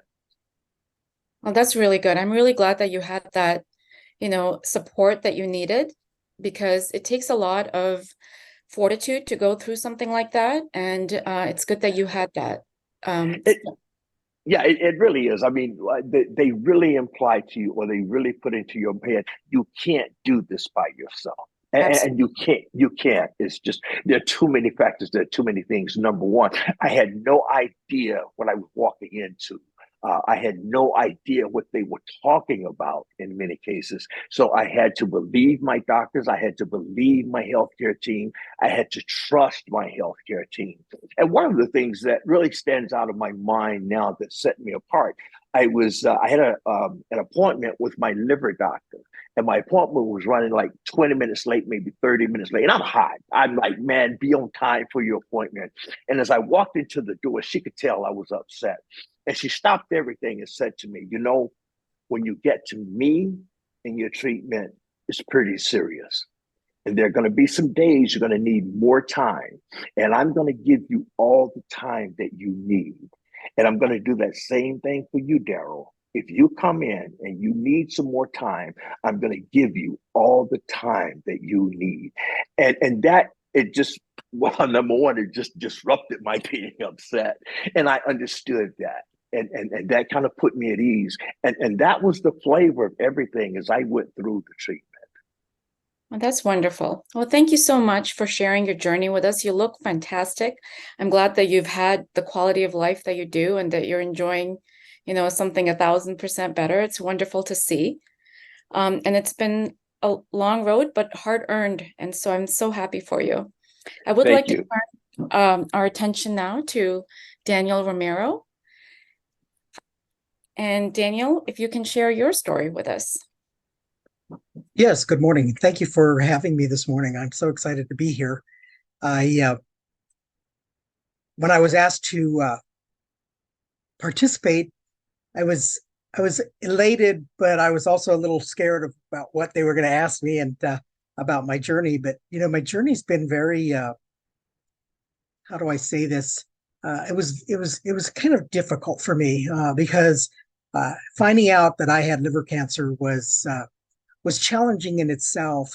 For whatever reason, it just felt like liver cancer ran in my family. My great-grandmother, my mother's grandmother, died from liver cancer at the age of 60 back in 1939. And then my mother died from liver cancer in 2013. I was diagnosed with liver cancer in 2018, but I knew that I had elevated liver enzymes from the time about 2013. And my doctors told me that, I had fatty liver and that I needed to take better care of my diet. I was type 2 diabetic and I had to do all these things that they were asking me to do. But I was sort of consumed with what was going on with my mother at the time because they had discovered that she had the fatty liver and that she was developing tumors in her liver. Unfortunately, they couldn't do anything for my mother because she was already advanced in her age as well. And so she did not get a liver transplant and as a result died in 2013. And after that, I started thinking maybe I should start taking better care of myself. And I really didn't. And as a result, I ended up with the liver cancer. And when I was told that I had liver cancer, it it was a little shocking because I knew that I had fatty liver disease, but I had no idea what to expect when I found out that I had liver cancer. I was very fortunate in that I have a very strong family support system, from my wife to my daughter to my son, my family members. And so that was an easy part for me. What was hard part was not understanding what to expect next. And so when my gastroenterologist told me that he needed to refer me to a specialist to handle my liver cancer, I was then sent to a hepatologist, a specialist, who I worked with, and a team of specialists at the hospital. And it was there that I learned so much about liver cancer and liver disease. And the team that I have at the hospital was just phenomenal. I was so elated to see the way they communicate with you and how they make you at ease. And of course, you know, they worry about your support system. They worry about your financial situation. They worry about your health and everything that's going on around you. And it just made me feel at ease. What I was most concerned about, and my wife, was what do we expect? What should we know about this disease? What should we know about what's going to happen to me? It really threw us for a loop because we didn't know. You know, my wife just thought liver cancer, you know, was the sign of death. And it really wasn't that. It was more a sign of hope. Once we started talking to the doctors and what was going on with me, I went through a series of treatments and, you know, lung treatments to make sure I was viable for a transplant. I went through embolization. I mean, it was a very long journey from the time that I, you know, started my diagnosis in 2013 to cancer in 2018 to my transplant in 2020. Here we are 3 years later, and I'm so happy. I mean, I'm so grateful for the life that I'm living today.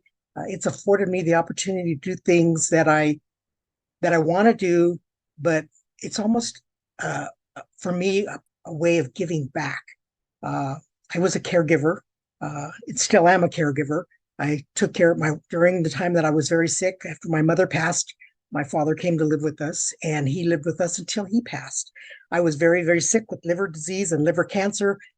My dad died a month before his 90th birthday, and about a month and a half after he passed, I had my liver transplant. So it was almost like everything kind of fell in place, and I was able to get my transplant. My family was there. All of my siblings were there. And it was just, for me, it's been a miracle. My wife calls me her miracle. I'm so happy to be alive and so happy that I'm here today. Thank you for sharing that journey with us, Daniel. That sounds like you have a great family support. So it has been a real backbone for going through all this. Yes. Was your family there was your wife there when you first heard about your cancer diagnosis, or who did you tell first? It was my wife. My wife and I, I was at the doctor, and when he told me, you know, I was at the doctor by myself, and then I had to go home and share it with my wife and tell her. And of course, it was at that moment that she kind of realized cancer, you know, is almost the sign of death. And I told her, says, I don't think so. I said, the doctor made it sound very hopeful. I said, so there's an opportunity for me to, you know, live a better life.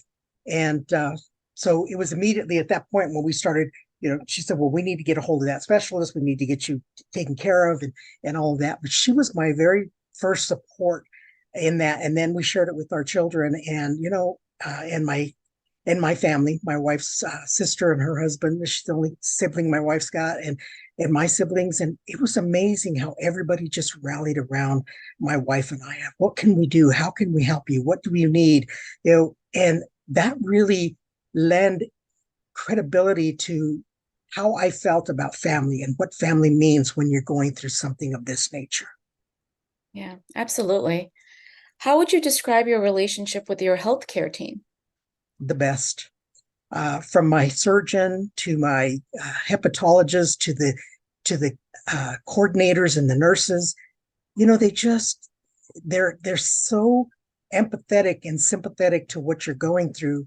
And, you know, just as Darryl said earlier, you know, they embrace you, and they become your circle of friends, and everything that you're going through, they're there for you. They talk to you.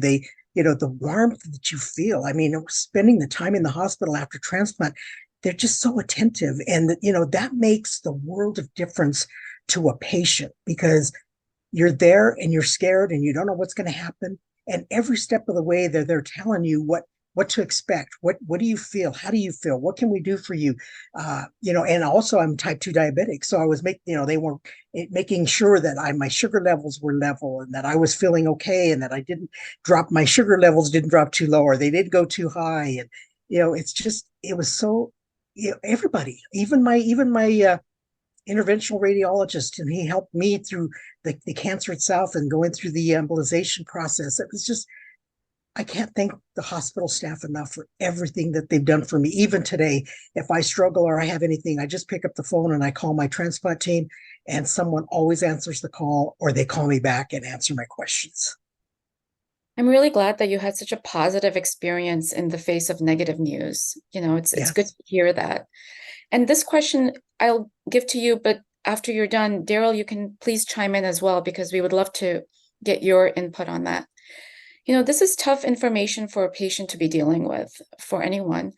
What would you tell other patients who are currently going through this process? Any things, what things did you lean on? What helped you through this process? Well, first and foremost, I think attitude is the most important. Your attitude must be survival and positive. That this is just, in my humble opinion, it's just a bump in the road. You have to look at it and say, this too, I will overcome. And when your attitude is such that you feel that way, it just seems like the ball rolls in that direction. And when I received the news, well, my wife felt like it was devastating. I never felt that way. I always felt like there's hope. And that hope led to me looking at my whole life as something that I'm given this opportunity. Now, what are you going to do with it? Take it, run with it, be as positive as you can. And as a patient, don't be afraid. Don't fear anything that you're going through. Ask questions. If you don't understand something, if they're talking medical terminology and you don't understand it, ask them, what does that mean? I don't understand what you're saying there. Help them to ease your mind so that you can feel comfortable when you're relating to them about what it is that you're going through. Whether it's, I have a stomach pain and I don't understand what that means. They can walk you through that process. And everything that you're feeling, take it with a grain of salt and know that they're working toward your best interest. So as a patient, be positive, walk in positivity, and do the best that you can, because there is going to be something greater ahead of you. That's wonderful. Words to live by. Yes. Anything to add to that, Darryl? No, Daniel said it all. That's the thing. It's a positive attitude. My motto during the time I was going through it: keep your spirits high and keep your faith strong. And yes, it's going to be all right. It's going to be all right. I can't say it any better than Daniel. Well, the two of you have given us a very enlightening look at, a very personal look at the journey of liver cancer diagnosis and treatment. I'm so happy that you're both experienced such a positive outcome and are enjoying your life. And I wish you all the best in the future. Thank you. Thank you so much. Thank you so much. Thank you. Oh my gosh. Thank you so much, Darryl and Daniel and Dr. Parul, for that segment. We had some really great comments in the section. Thank you for great information, presentations. This was all very encouraging to those of us coping with this disease. Bravo to the healthcare teams in this field. Thank you for sharing your stories. Your stories matter and give others hope who are at a different point in their journeys with Hep C.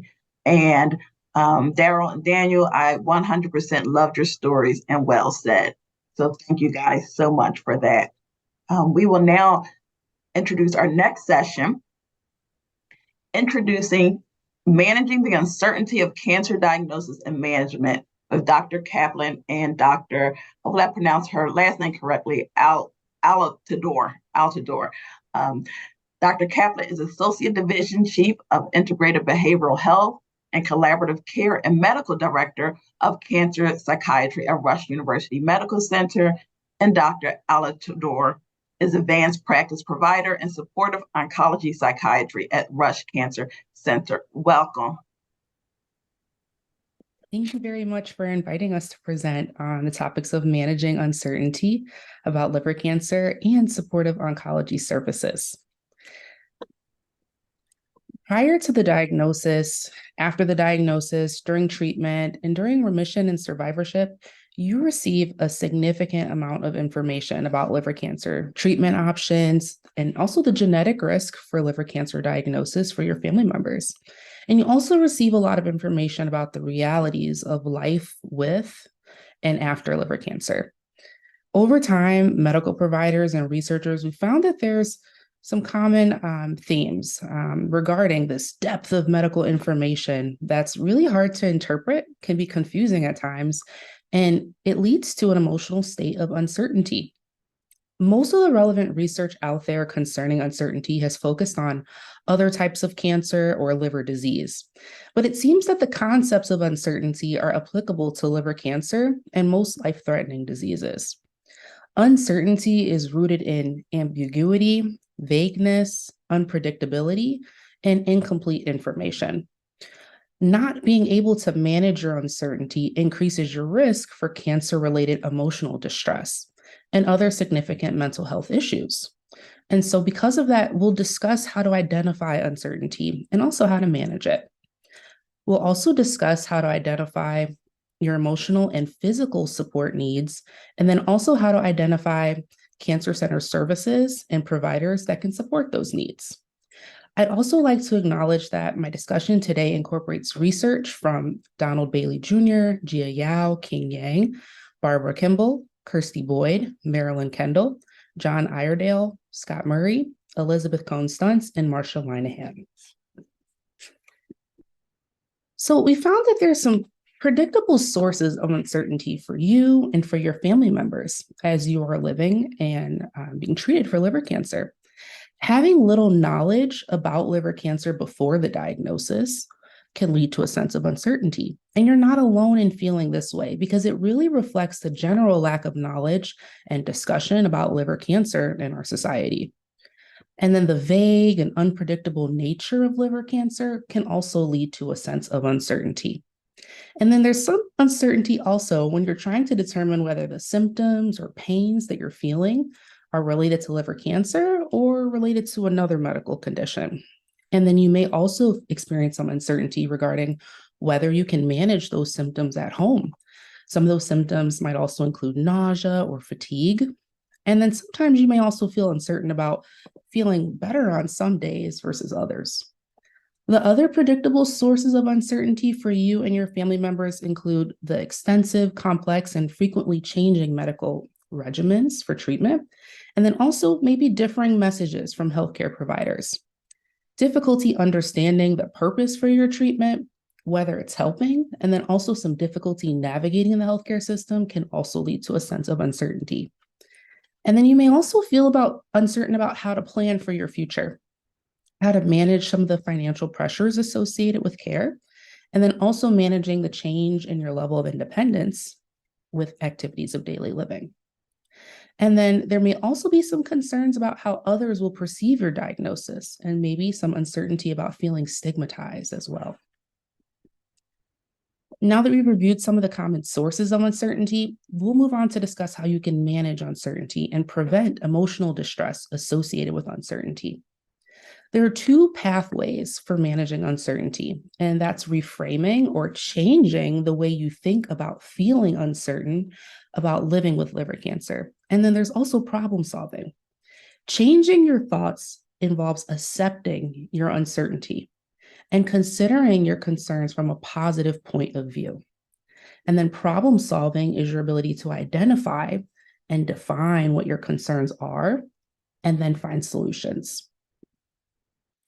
Reframing or changing the way you think about living with liver cancer involves acknowledging and accepting the experience of living with liver cancer. It's not black and white. And you can think and you can feel two different ways. That means that you can live with feeling uncertain, but still focus most of your energy and efforts on your sense of hope as you move forward with recommended treatments and put faith in your medical provider's expert opinions and their commitment to your care. Reframing also involves rethinking events related to liver cancer and talking about your experience with friends and family. That provides you with an opportunity to process your concerns, renew your sense of hope, and begin to problem solve.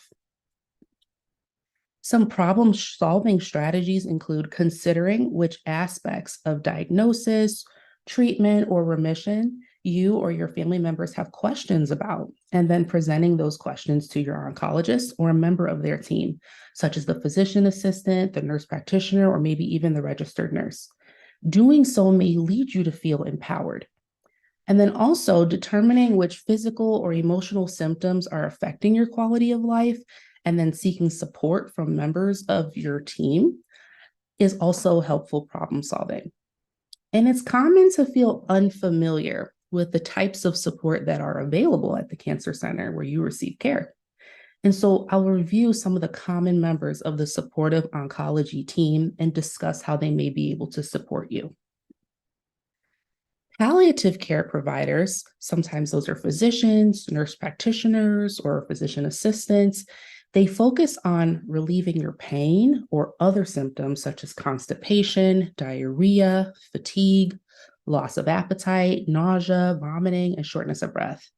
Palliative care providers can also assist you to consider your wishes in the event that you may need end-of-life care, including who you may desire to make decisions for you if you're not able to.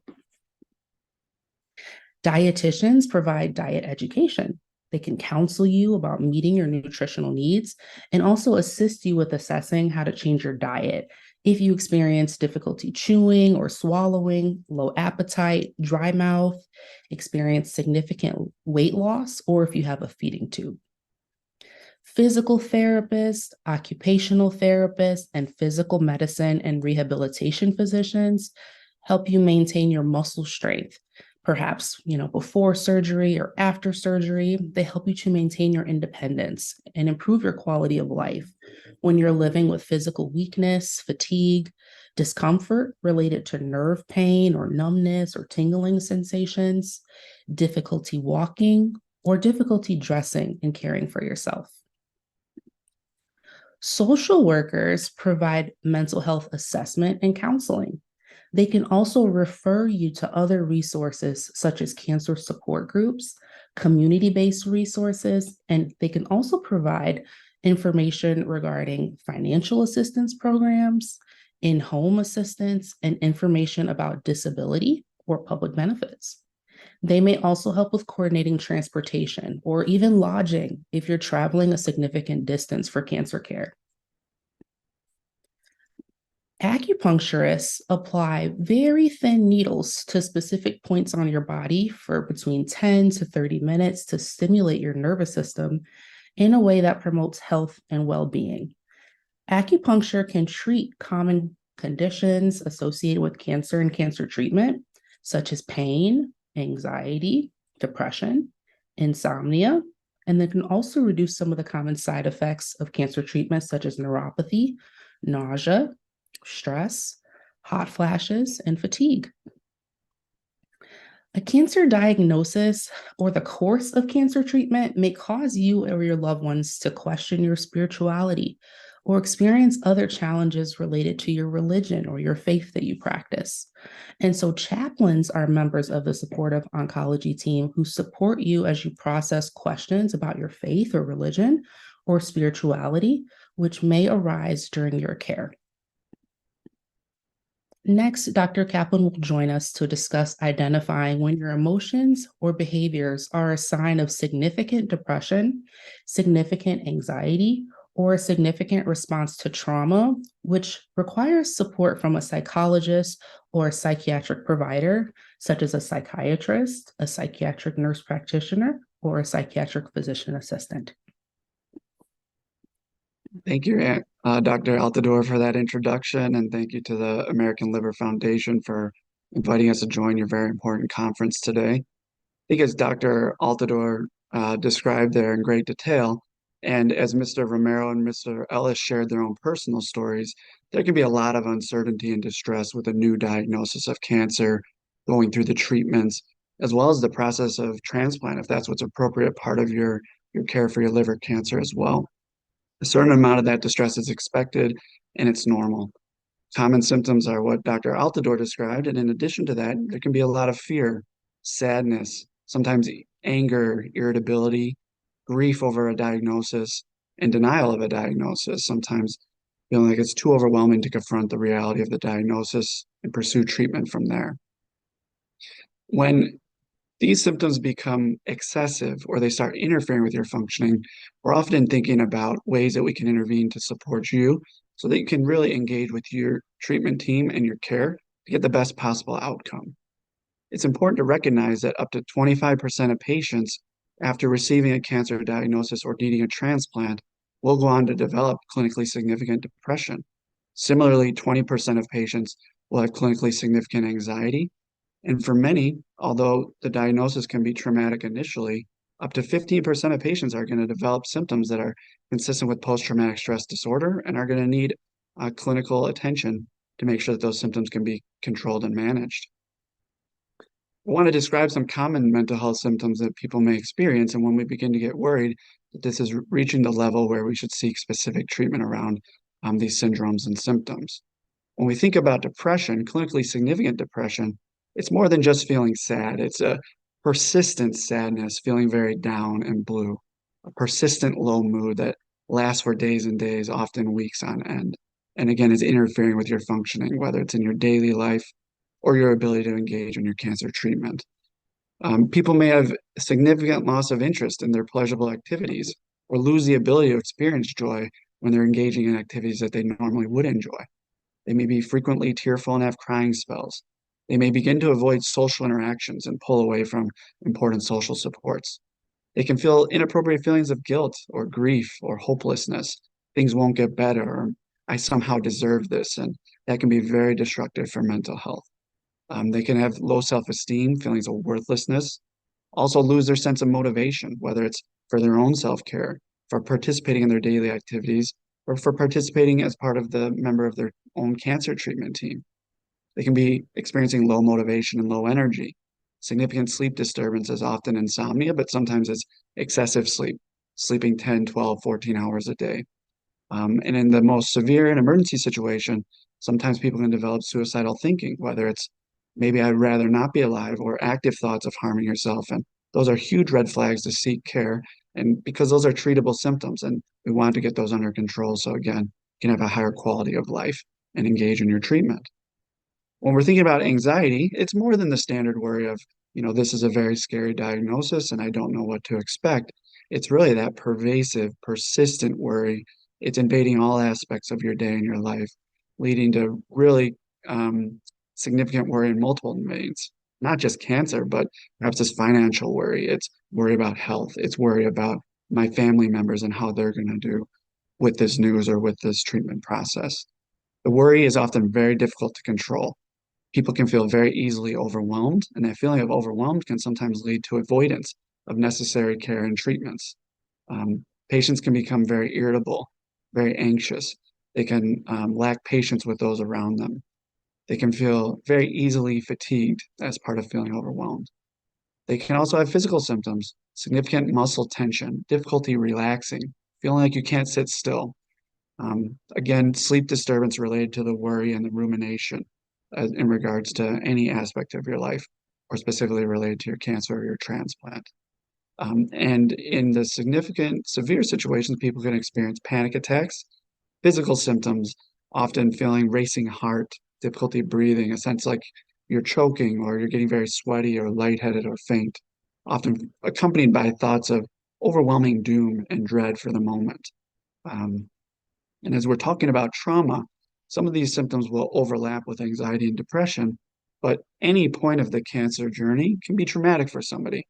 Point of diagnosis, undergoing tests, undergoing treatment, undergoing the liver transplant evaluation, getting into survivorship. Heaven forbid there's a recurrence of the cancer or cancer spread. Those are all situations that can be accompanied with a traumatic response. And trauma frequently presents itself with these frequent intrusive memories and thoughts of these moments in our life that were very distressing. People can have elevated anxiety or mood changes when they're confronted with these thoughts or confronted with any situation that reminds them of that, Sometimes being in the clinical environment itself can be very traumatic and stress-inducing.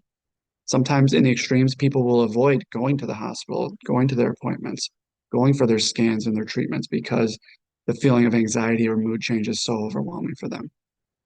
Often people can feel on edge, waiting for the next bad thing to happen, waiting, when am I going to hear the next amount of bad news, even if all signs are good and the treatment is going well. Some people may have emotional blunting, this real difficult time experiencing positive emotions, or angry outbursts, or again, feeling very irritable. It's important to think about yourself as you're approaching this cancer journey and think about your own risk factors for severe mental health symptoms. Anyone who has pre-existing depression or pre-existing anxiety, which again are pretty common in the general population, is going to be at greater risk for these level of symptoms and distress. Similarly, anyone who's had difficulties with substance use disorders is going to be at greater risk. When we think about the staging of the cancer, often advanced cancer staging and disease is going to be accompanied with more distress and is going to be a greater risk factor for these symptoms. And then, as Dr. Altidor was describing some of the symptoms that can arise with cancer, a lot of these physical symptoms, pain, fatigue, nausea, vomiting, diarrhea, insomnia, weight loss, all of those can be very distressing and lead to clinically significant depression or anxiety. And lastly, as our two patients eloquently described their experience with their social situations, experiencing any instability in those social supports, financial toxicity, housing instability, food insecurity, any of those things place us at greater risk too. So knowing yourself, knowing your vulnerabilities, and accurately and quickly reporting those symptoms to your treatment team, it's going to be very important to getting access to the support that you need. So again, you can really engage in your cancer treatment and have a higher quality of life. When we're describing mental health providers that specifically focus on the symptoms, we're thinking of psychologists and other therapists, and then we're also thinking about psychiatrists. The role of the psychologist is providing brief psychotherapeutic interventions, sometimes very problem-solving and focused on specific areas of concern. Sometimes what patients need is a listening ear, somebody that's not their family member, where they can really express any thought or emotion in a very safe space. And for many people, that can be therapeutic in and of itself. We often think about focused therapy around other needs. How do I cope with pain? How can I approach sleep and insomnia or excessive sleep or loss of energy? What are some strategies and coping techniques that I can utilize to really approach some of these problems and have a sense of control in taking over for these symptoms that are interfering with my functioning? Psychologists can also provide specific other coping strategies, whether it's breathing techniques, mindfulness strategies, changing your thoughts and emotions around your experiences. It can help you navigate any stage of the disease, from diagnosis to cure to recurrence to, heaven forbid, end-of-life situations. And they can help you cope and manage that as well. They can help you identify areas of need, prioritize your cancer treatment, while also managing these other aspects of your life that are ongoing, responsibilities to family, work responsibilities. And then in certain situations, when appropriate, they can provide that long-term therapeutic support for folks who have higher levels of depression and anxiety that are going to need that consistent intervention. And then as we're getting to the psychiatrists provide a lot of those supportive psychotherapeutic techniques in their appointments with patients, but predominantly they're going to be focusing on medication interventions.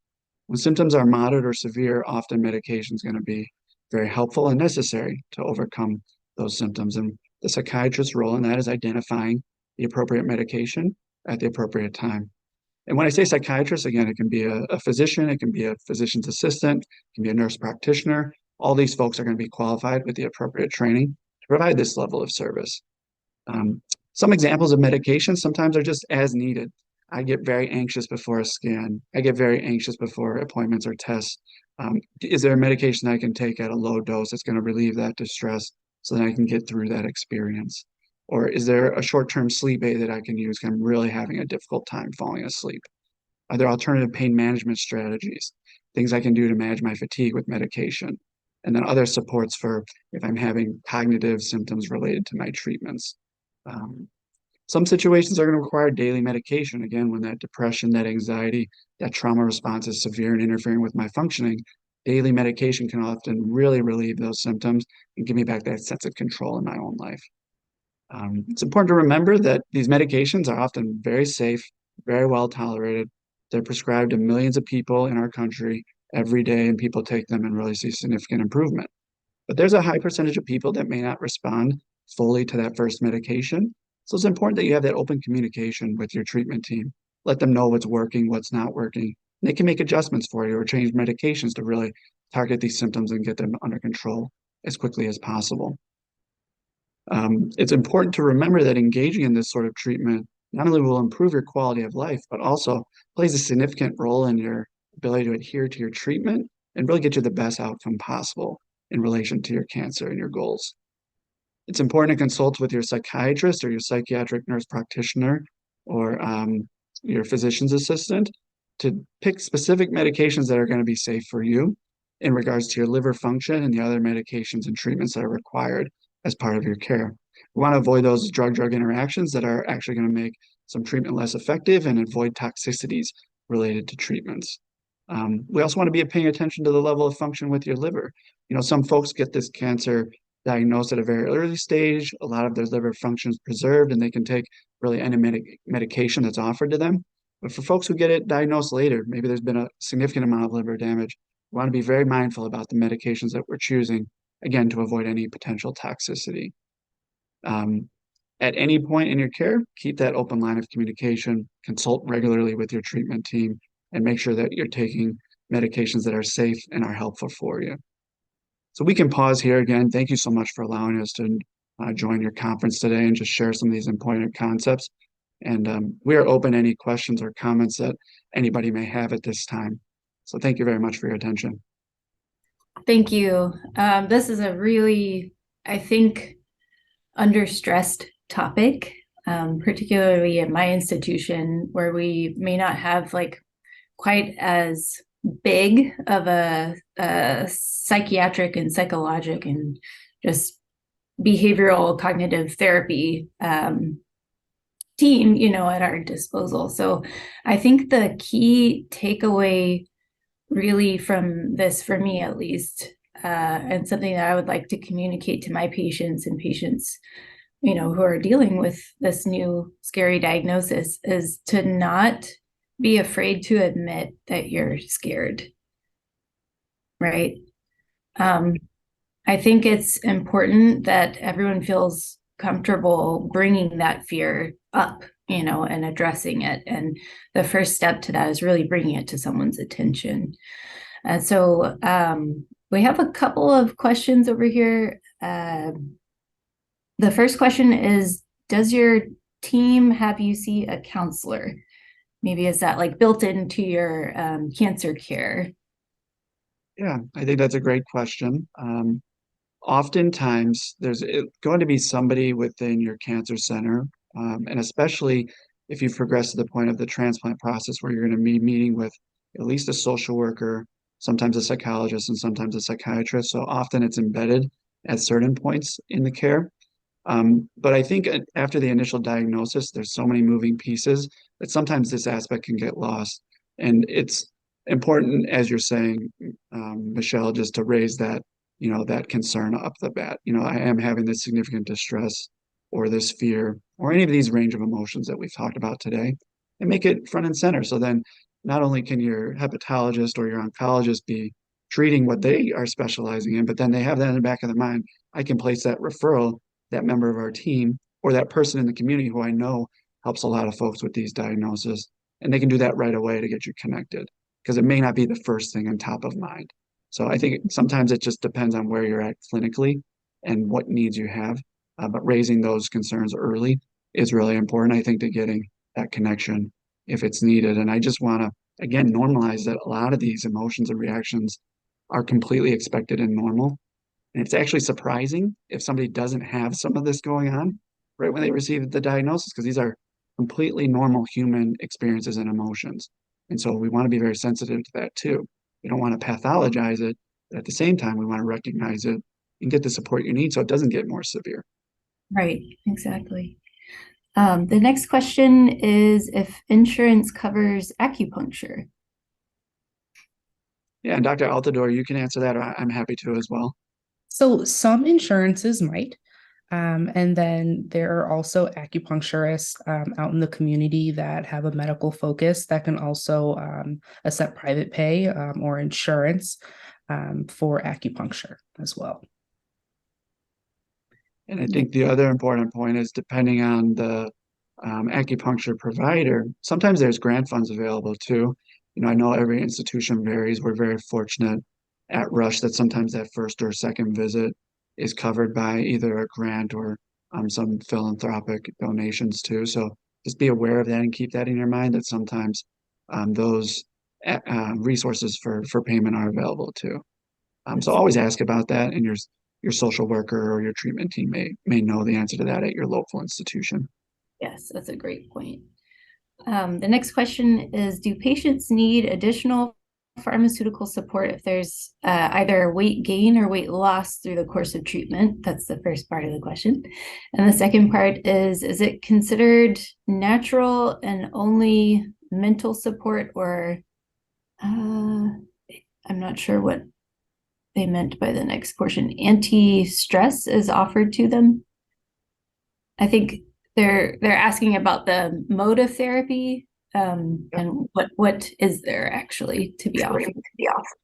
Sure. Maybe we can take that one each. Dr. Altidor, do you want to answer one of those questions? I'm happy to take the second one. So we're always monitoring your weight and considering whether or not your psychiatric regimen does contribute to weight loss or weight gain. And so that's absolutely something that your provider will be monitoring, and you can also report during your appointment as well. And it's something that we can make adjustments based on. We can change your regimen based on that. Yeah, and then modes of intervention, to get down to the specifics, sometimes if it's a psychotherapy approach, again, that's a psychologist, that's a social worker who's trained in therapy. They'll take many different approaches. Sometimes it's a single session, allowing you to feel heard, get those emotions that you had difficulty expressing to anybody else out into the open in a very safe space. Sometimes that level of support is enough. Sometimes there's those persistent symptoms and you're going to meet multiple times with that person. Some of it's very structured and systems based, like you had mentioned earlier a few moments ago. Can be cognitive behavioral therapy, acceptance and commitment therapy. Those are two very effective, evidence-based, time-limited approaches to therapy. Sometimes it's more long-term supportive therapy, again, being that listening ear, providing practical interventions and problem-solving strategies. And then from the medication aspect, it can be very specific to a single symptom, or can help provide daily medication to provide for a whole range of symptoms that you're experiencing and really getting that distress under control. In terms of natural approaches to this, time in and of itself can be a natural healer. Receiving more information about what this process is going to look like, what the expectations are, can be a healer as well. We don't often recommend taking natural medicines or herbal medicines for a few different reasons. Often they're going to interfere or interact with the treatments that you're receiving for cancer. So be very cautious. Always be asking your pharmacist, your oncologist, your hepatologist if it's going to be safe to do something like that. And specifically, some of the natural medicines around mental health carry a lot of those interactions. So you want to be very cautious and mindful of those risks. There's also a quality control concern. Now, there are very high quality natural and herbal medicines out there from trusted sources. Unfortunately, many of them are not, and it's very dysregulated. So I just want to offer a tremendous amount of caution around that too, if you're going to go that route.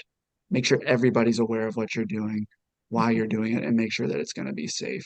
And then the rest of the interventions that we offer are pharmaceutical-based, evidence-based, scientific in nature, and we can at least be assured that the quality is coming from a pharmaceutical company, so we can be very reasonably certain that you're getting what you're being prescribed, which can be very different from that natural approach to some of these symptoms. Right. Any particular thoughts or suggestions for patients dealing with metastatic disease and or also immunotherapy? Yeah, absolutely. So Dr. Alter, go ahead, please. Sure. I was just going to say, definitely take some time to identify what your needs and concerns are. Once you kind of have that first step, you can determine what sorts of resources that you might be interested in. Sometimes it's just the uncertainty of kind of just, metastatic, what exactly does that mean for the course of my treatment? How might things change? Sometimes you need more information concerning the medical aspect of care. And then also taking a look at the emotional side, if you're, feeling any sort of spiritual concerns, existential, like kind of just what does this mean for the meaning of my life or anything of that nature. We have that support from the chaplains, as I mentioned earlier. And then also psychologists as well can help you to cope with a metastatic disease progression and to determine just what other resources might be helpful for you. Important thing to keep in mind too with metastatic disease, which I'm sure has been discussed at other portions of the presentations today, but metastatic disease can mean many different things. In the worst case scenario, it's very advanced, and then we're rapidly preparing for palliative care situations and how to approach, the final months or perhaps years of my life. And other metastatic disease situations can be living with a chronic disease over many years.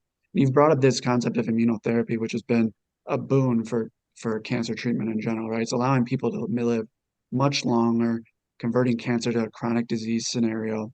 And then it's how do I live with what's a very serious chronic disease that may progress over the long term, but in the short term is not immediately threatening my life. But you will have different levels of distress, reasonably so, depending on what is meant by that metastatic disease process. There can be certain concerns with immunotherapies as well in terms of neurologic symptoms or psychiatric symptoms that can arise. I just again want to stress the importance of if you're noticing anything at all that seems off, I started this new immunotherapy, suddenly I'm experiencing this symptom, whether it's physical, whether it's emotional, I'm more anxious, I'm really fatigued, I'm becoming depressed, not thinking as clearly, having trouble remembering things, having trouble concentrating, those sorts of things unfortunately can come along with immunotherapies. So just bring it to the attention right away. Earlier intervention, or even maybe modifying the immunotherapy might be all that's needed. Or it might be, hey, this is going to be a trade-off, but why don't you meet with the psychiatrist or the psychiatric advanced practice provider to talk about ways to mitigate some of those symptoms and get those under control so you can tolerate this life-extending therapy. Absolutely. There are a few more questions, but unfortunately we've run out of time. So if you two don't mind going to the Q&A section and maybe typing in your answers, we would greatly appreciate that. Yeah, absolutely. Thank you for your time. Thank you very much. Thank you so very much. It was great to see so many questions come in. And we would now like to move on to our next session, empowering yourself to be a participating member of your medical team with Dr. Sheila Eswaran, who is an associate professor of medicine at Rush University Medical Center and our committee member. Hi, thanks, Ivory. Can you hear me? Yes. Okay, great. As Ivory said, my name is Sheila Eswaran. I'm a hepatologist, which is a liver specialist, physician, and I work at Rush University Medical Center. I'm happy today to talk to you about different ways individuals with liver cancer can feel empowered.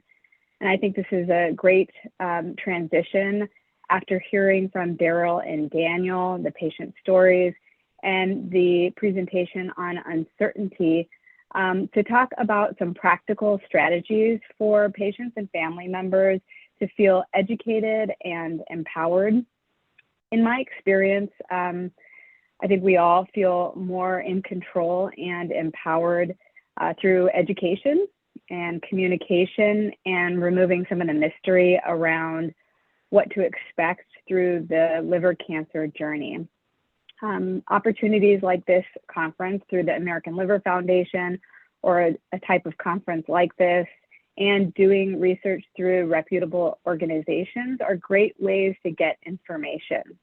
And then it makes it a little less scary and more manageable. Getting information and asking questions will give you a foundation then to make the most of your discussions with your healthcare team. And really the most important thing I think that's been highlighted by many of the speakers today is to ask questions in each phase of your journey.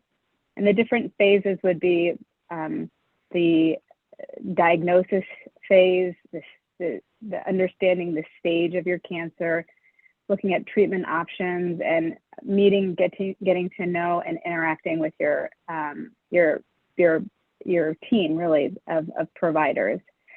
So that in the next 20 minutes, I'll try to give you an idea of what questions to ask, some practical strategies in each of those phases so that you can feel more educated and more empowered. I don't have a lot of slides, but I do have just a few.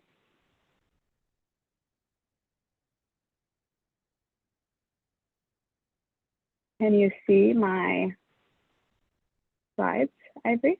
Yes. Thank you. And that first one is the empowerment through understanding. So these are sort of the different phases of your journey: diagnosis, the stage of cancer, treatment options, and meeting your team. When early on in your journey, it's really important to understand your diagnosis.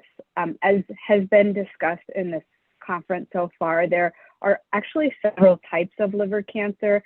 Hepatocellular carcinoma is the most common type, and it occurs in the background of cirrhosis that's been described. But there are other types of liver cancer, cholangiocarcinoma, and also cancers that start somewhere else outside of the liver and then move to the liver as a metastasis. So it's really important to get the understanding of what type of liver cancer you have, because it really changes the outcome, your treatment options, and who you might meet during your journey. So asking specifically what type of cancer is it? Is it hepatocellular carcinoma, cholangiocarcinoma, or metastases? And then once you understand the diagnosis or the type of liver cancer, you want to ask your team and really understand what stage of cancer you have. Are you have liver cancer that's early stage, intermediate stage, or advanced stage?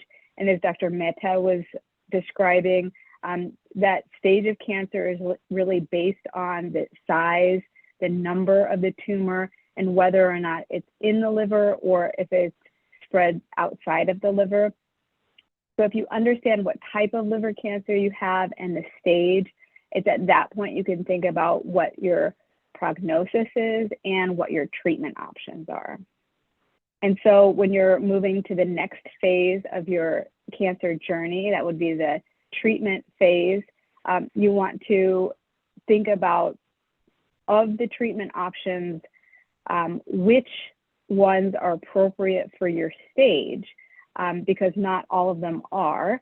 The good news is that there's a lot of different types of treatment options, including surgery that's been discussed, procedures performed by interventional radiologists, liver transplant, immunotherapy, other chemotherapy. So there's a lot of different treatment options, but they might not all be appropriate for your stage of cancer. But when considering treatment options, you do want to think about whether or not they're pills, if you're interested in taking pills versus infusions, whether or not it's a procedure or surgery. Those are things that you would discuss with your treatment team, and asking questions about what is involved in each of the treatments will help you feel more in control and more empowered. When you're thinking about treatment options, you want to ask and consider for yourself how much pain there might be involved, or discomfort, or other side effects such as rashes, weight gain, things like that. Other side effects can be considered. And also, if you're fairly physically fit and otherwise enjoying life and doing the things, having a normal quality of life, you want to consider when thinking about treatment options, how much those treatments will interrupt your lifestyle, how much time each treatment will take. If someone has to go far away to get their treatment, is driving time a consideration, and recovery time. So these are things that you should consider when considering different treatment options. And also keep in mind for treatment options, what's thought about and discussed with you with your treatment team is how your medical conditions other than cancer or liver disease might affect your cancer treatment, and how your cancer treatment also might affect your other medical conditions.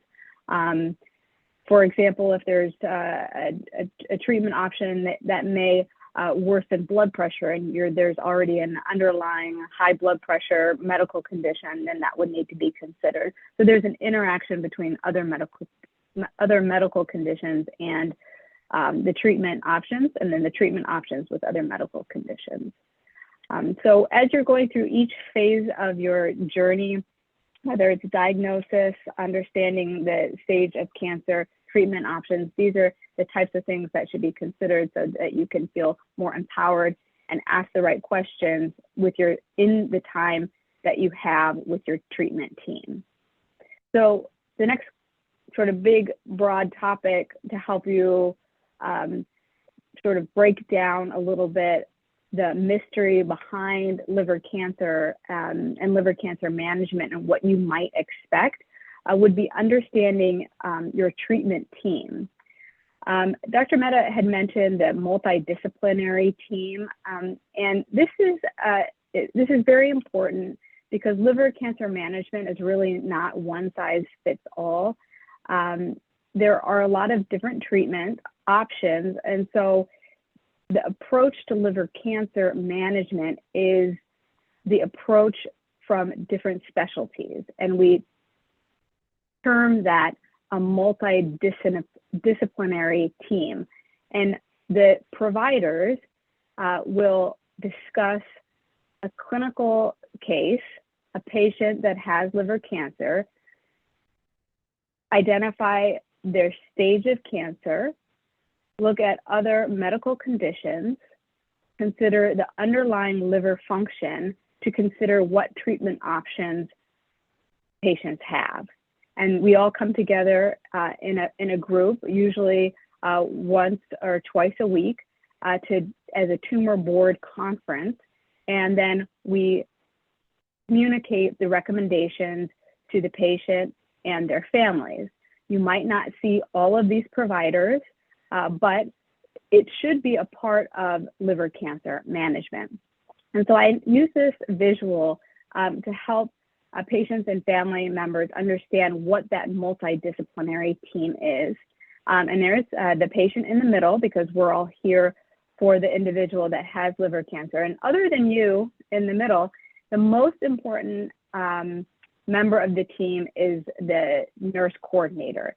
This individual is your point person. It's your liaison. It is your person to help coordinate appointments, get records, refer you also to the supportive oncology groups that were discussed in the prior presentation, the dietitian, the social worker, the mental health providers, the clinical trial coordinator, the pharmacist, the complementary medicine team. So the nurse coordinator is really the point person for you, and you should be able to access that person easily and understand how to communicate with that person.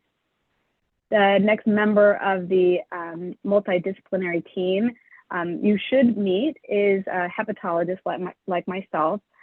We are a liver specialist that focuses on chronic liver diseases and acute liver diseases and liver cancer. And it's our role, my role, usually to make the diagnosis of liver cancer and stage the cancer, and then help facilitate this multidisciplinary discussion.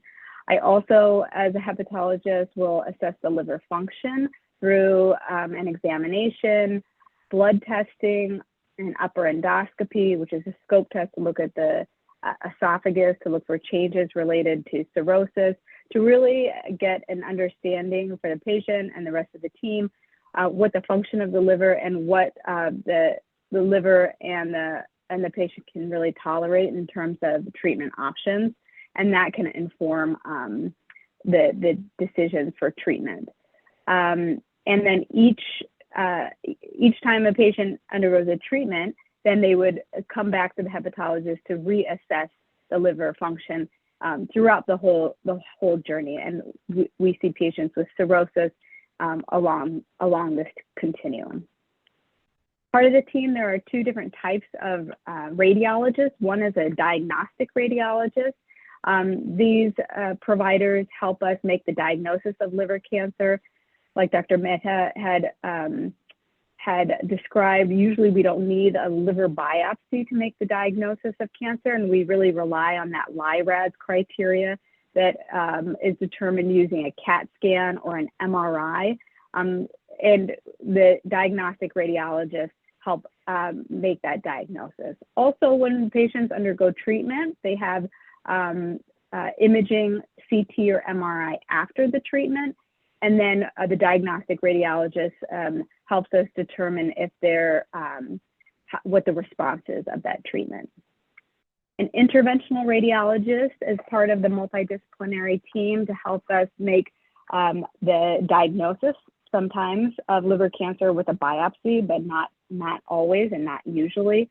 And then the interventional radiologists also help determine if patients are candidates for liver-directed therapy. That's the TACE, transarterial chemoembolization, the TARE, transarterial radioembolizations, or other forms of ablation. So they help determine based on the size and the location of the tumor if those would be options. And then they perform those procedures. The surgeon is a part of the multidisciplinary team, and they will perform resection or removal of the liver cancer, or determine and perform patients, if patients are candidates for a liver transplant. They look at other medical conditions also to make sure that patient's heart and lungs are strong enough to undergo surgery. The medical oncologist, with this boom of immunotherapy for all types of cancers, especially liver cancer, a medical oncologist helps determine candidacy for systemic therapy. And there are a lot of therapies on the horizon that the medical oncologists stay abreast of and are a part of this discussion in the approach to liver cancer. Radiation oncologists, haven't talked about that as much through this conference, but there is options for external beam radiation, and this can also be used in conjunction with other therapies like the liver-directed therapies.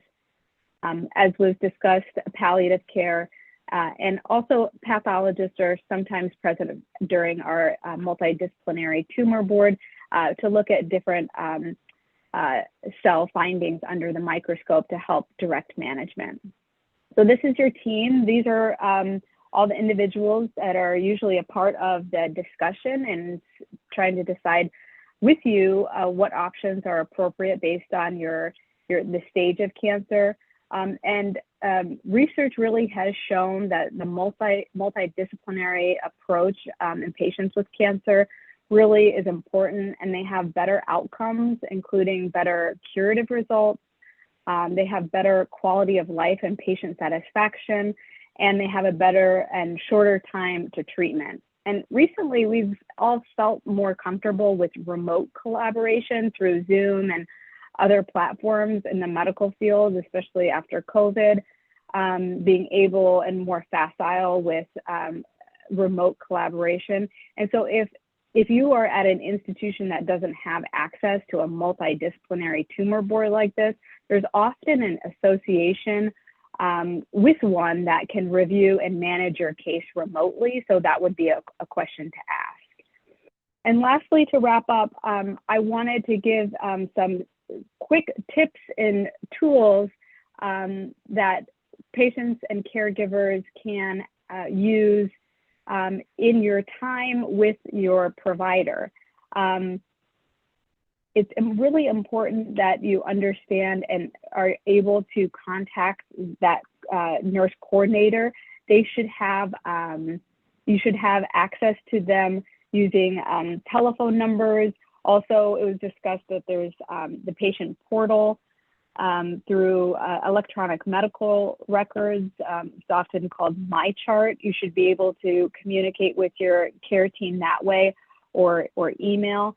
I also find that it's helpful to collect cards. If you see a lot of individuals during your visits, ask for their business cards. And if it says, you know, in mine, it would say Sheila Eswaran, MD, hepatologist, then write in words there, you know, liver specialist or my cirrhosis doctor. And that way you can put a face to the name. And if you have specific questions for that provider, you can pull that card up and reach out to them directly. It's important to prepare or consider preparing questions in advance. I give advice that you put the questions with the most important on top and the least important on the bottom, so that if you're finding that you're running out of time, that you have at least asked the important questions that you have on the top. You want to get information from reputable sites such as the American Liver Foundation, the American Association for the Study of Liver Diseases, AASLD, or the NCCN websites. And there also you can get links and access to support groups like this one with the American Liver Foundation, so you can continue to feel empowered and understand liver cancer and the diagnosis, and then go to your treatment team to ask questions. You should ask about new research and innovative approaches. If someone and if your team, the providers are offering treatments, you can ask then, this is standard of care, yes, but is there anything on the horizon I should be aware of? You want to ask, it's very important to bring a friend or a relative with you. It gives you a second set of ears. A lot of times in the clinic visits, meeting a lot of people, you could be overwhelming, of course, and having a second set of ears to have remember what has been said is important and can be a practical tool to make the most out of your visits. Also, when that friend comes, it is helpful for them to take notes. I generally say that the patient, the individual with liver cancer, shouldn't take notes. If you have another support person coming with you, the patient should really be able to be engaging with the providers and feeling the feelings while maybe the support person is taking notes. And then you can go back together and review those later on. And I think this has been mentioned several times, especially by Darryl and Daniel. You know, if you don't understand, speak up. Your team is there for you. And people learn and understand in different ways. So if you're a visual person, or if you would prefer written information, ask for materials. This should be provided by your multidisciplinary team. And when you see your provider and your team, really, before you leave that visit, you should know what's the next step. How do I get in touch to make the next appointment? What treatment option is next? What do I do next in the short and long term? Asking these questions will help you feel more empowered and will give you education around your cancer diagnosis and remove some of the mystery. And it's really, like I said, coming to conferences like this to understand liver cancer, know what questions to ask, and that's really the best thing that you can do to feel empowered through your cancer journey. That's it for my talk. I really appreciate the invitation to speak with you all and to get a chance to be a part of your journey. Thanks. Thank you, Dr. Eswaran. We have a couple of questions for you. The first is, does the same team stay with you pre and post transplant? That's a great question. So usually patients that are diagnosed with liver cancer will see a hepatologist. So that's a doctor like myself that focuses on liver disease. And then we make the diagnosis, and then you see the multidisciplinary team. If someone goes through a transplant pathway, they'll see the multidisciplinary team for transplant. They'll be evaluated for transplant, listed for a transplant, undergo transplant with the transplant team. Oftentimes they are all the same teams, yes. And then after transplant, after a certain period of time, depending on the institution, they'll return back to the hepatologist, usually that saw them previously. But yes, both the multidisciplinary team that are part of liver cancer management and the transplant team do overlap. So they are the same team. And the second question is a little harder. If you don't feel like one of the people on your medical team is right for you, can you replace them? Or if not, what do you suggest? Oh, that is a great question. I'm so glad you asked. You know, it is not a one-size-fits-all interaction. Sometimes there is not a great connection between a provider and patient, and that is very understandable. Hopefully it doesn't happen a lot. I would say there's always an option for a second opinion. If there is a provider that may not be a good fit, one option, if there's a multidisciplinary team, is to ask the nurse coordinator, that one liaison, that point person for the multidisciplinary team, about your concerns. Speak up. And there's oftentimes someone in that same institution that does the same thing. And then we all understand as providers that people don't always have a connection. We're human. And so usually oftentimes there's someone that is available. If there isn't a person in that institution, then oftentimes there are associations or connections or collaborations outside that institution that usually we can find a good match. So please speak up. We all understand. Absolutely. You know, it really falls on the patient to be able to advocate for themselves here. So it's important that they feel heard and like their relationship with their treatment team is not impeding their care. Absolutely. Okay, I think that is all the questions we have. Thank you so much. Thank you. Thank you guys so very much. We are going to now move on to our liver cancer perspectives from the National Cancer Institute with Dr. Momin and Dr. Greten. Dr. Momin and Dr. Greten are both from the National Cancer Institute. Dr. Momin is with the Division of Cancer Control. Welcome. Welcome. Thank you. Thank you, Ivory, and the American Liver Foundation for this invitation. I'm honored to moderate this session titled Liver Cancer Perspectives from the NCI, an engaging conversation with Dr. Tim Greten. Dr. Greten is a physician scientist who uses his medical expertise in gastroenterology, hepatology, and medical oncology, along with his research expertise in tumor immunology to develop novel treatments for patients with cancer. He heads a research team to study the tumor microenvironment in the liver in the context of hepatocellular carcinoma, cholangiocarcinoma, and liver metastasis, and also studies how the exogenous factors such as diet and the gut microbiome may affect immune responses in the liver. He also directs the GI medical oncology and clinical team that conducts clinical trials in patients with GI cancers, and he and his team cover the entire research spectrum.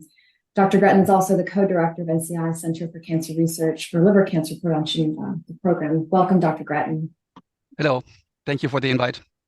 Dr. Greten, you currently, as I mentioned in your bio, you serve as co-director of the National Cancer Institute Center for Cancer Research Liver Cancer Program. So I'd like to just begin this conversation by asking you just to provide some background on NCI Center for Cancer Research Liver Cancer Program, and just touch on its mission, the goals, and some of your accomplishments. Yeah, sure. So basically, so the Center for Cancer Research is part of the NCI, and it's actually what we call the intramodal program. So we are a regular research institute, and in Bethesda we actually have what I believe is the world's largest research hospital. So we perform clinical trials where we test novel treatment options for patients with all different types of diseases, including patients with cancer and obviously liver cancer. And what we're doing in part with this liver cancer program is that we have brought together different experts, hepatologists, pathologists, interventional radiologists, medical oncologists, and the mission really is, you know, to better understand liver cancer biology and use this knowledge to develop novel treatments. And the way we do this is we're trying to not only do this by ourselves with the local colleagues that we have, but we also have multiple collaborations with experts throughout the United States. So some accomplishments, Dr. Greten, that you can touch on in a few minutes? So basically, you know, so what we're trying, I think one important thing for the listener to understand is if you want to do liver cancer research and any type of research, you know, we have to collaborate. And you see on the slide here the National Cancer Plan. And in order to do this, to prevent cancer, to detect cancer early, to develop treatments, you have to do this. And you see everyone has a role. You see National Cancer Institute, you see academia, industry, NIH institutes, foundations. And the idea really is, you know, to bring all these different players together and utilize their expertise, because they all have a specific expertise to what you can see on the slide, which is basically, you know, on the bottom, is to engage every person to maximize data utility and then optimize the workforce. Thank you, Dr. Greten. And so just for our audience, just some background. So the National Cancer Plan, as Dr. Greten mentioned, it was released earlier this year, I believe in April, and it provides a comprehensive framework for meaningful collaboration, as Dr. Greten mentioned, and really helps unite us. And is the vision of President Biden and First Lady, Dr. Jill Biden, that they set out in the Cancer Moonshot to end cancer as we know it. And so it has 3 elements, and these elements include these 8 goals, a set of strategies associated with each goal, and then a call to action for every organization, and not just the federal government, but for all to do their part to end cancer. And so the plan is an evolving plan as research continues and advances are made and lessons are learned throughout the cancer care community. So then, Dr. Greten, can you just shine some light on how the work of your program that you co-direct helps address some of the specific goals here, the 8 goals that are outlined here? Yes, so basically, you know, what we're trying to do in collaboration with many different institutes is, you know, for instance, to identify markers that we can find for early detection. You see early detection, we know that we are much better in treating patients with very early disease. We can cure them. We have very good treatment rates and cure rates actually in patients that have early disease. So that is certainly, you know, one large effort. The second effort goes towards developing more effective treatments. We know that we do have good treatments, and especially in the context of HCC, treatment options have improved significantly in the past 5 years, but still, you know, I would say these treatment options that we have are not good enough. And as part of this, what we're doing to work with outside investigators and different groups is, you know, also, for instance, to identify biomarkers so that we better understand why potential patients will respond to a potential therapy or not, and thereby specifically target patient populations and provide them with the correct treatment. So, Dr. Greten, we know that clinical trials provide a way to explore the most effective means to prevent, to diagnose, and to treat patients. We actually had an earlier presentation that touched on this topic. So can you tell us what are some of the current clinical trials that you're engaged in, as well as some upcoming clinical trials that you will be engaged in? Yes, so, you know, basically, let me start a little bit broader. You know, the field, especially in the context of HCC, has really changed dramatically in the past 5 years. And there's a lot of interest in immunotherapy, activating the immune system to treat tumors. And there's different ways of doing this. There's different drugs. We use different drug combinations at the NCI, and there's others that use other combinations. And right now we're not aware, or we don't understand which is the best one. That's the idea of doing these trials. Now, what we can specifically offer at the NCI are so-called adoptive T-cell therapies. So these are very complex studies where we actually isolate immune cells from the patient, genetically engineer them, and then reinfuse them into the patient. And the idea is that these T cells and recognize the tumor and destroy tumor cells. And patients are at times not sure if they should take part in a clinical trial. And so how can they get some more information on clinical trials at NIH? So, actually all clinical trials, including the ones at the NIH, are available on the clinicaltrials.gov website. So that's www.clinicaltrials.gov. And there is actually, which a lot of patients don't know, there's a search engine. You can actually put in your location, so you know what is in your specific area. If you were to put in Bethesda, where the NIH is, you will find our studies. And if you put, any other random place, you will find the studies which are available in your area. And I think with this, you would then want to go to your care team. You just heard this, how important it is, to have a team that discusses this to see whether this or that study is useful for a particular patient. So, Dr. Greten, coming from a federal institution, are there any resources that you can share with the American Liver Foundation's patient community? Yes, so basically, so there's certain resources. So you already heard in the prior talks about the different websites that are available. The NCI has its own website. It's www.cancer.gov. So it's very easy, cancer.gov. And that website provides you with a lot of information about the disease, about the treatment, about epidemiology, etc. Now, more specifically, if you consider treatment and enrolling in a clinical trial, we have the privilege at the NIH that we can actually treat patients in our clinical trials free of charge. This is all paid. All our treatments, all our clinical trials are free to the patients. If the patients are enrolled on a clinical trial, we can even cover their domestic travel. So I would say there's, potentially a lot of help available, and it's just that they have to contact us. And thank you to ALF and Ivory for putting in all of those resources into the chat box. So, Dr. Greten, we want to showcase a short video to our audience. But before we switch to the video, is there anything that you would like to share? Anything else that you would like to share with the patient community? No, I think the most important thing is, and I know this has been mentioned before, but I don't think it can be mentioned enough, is, that the idea of having a team and the idea of having a second opinion.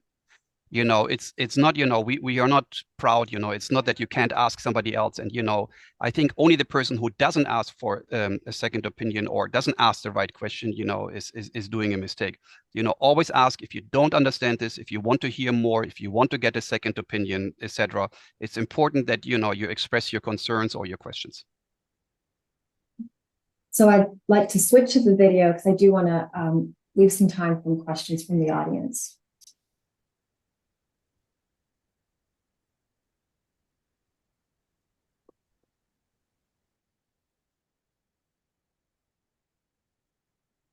I actually do not see any questions here. I think we may at this point move on to our next video. Part of the NCI is the Center for Cancer Research, and that is the institute where I am working at. Now, here in Bethesda, Maryland, we are located, and there is a large research hospital. We're conducting clinical trials here with the aim to test new treatments and to advance the outcome of patients. Now, if we have a patient that we can treat on a clinical trial, we can actually provide a lot of assistance. The treatment is free, travel is free, and there are other benefits that patients may be eligible for. We do clinical trials, and the idea here is really to find new immune-based approaches to patients with early disease, intermediate, late-stage disease, and basically, for those patients where there is no other treatment option. Obviously, these trials always change because we only have certain number of patients. But those patients, again, that enroll here are treated. They do not require an insurance. We treat them like any other cancer patients, and they would be eligible for the benefits that I just mentioned. On top of that, because of our specific interest in this disease, I'm always happy to provide a second opinion. We can certainly provide guidance to these patients.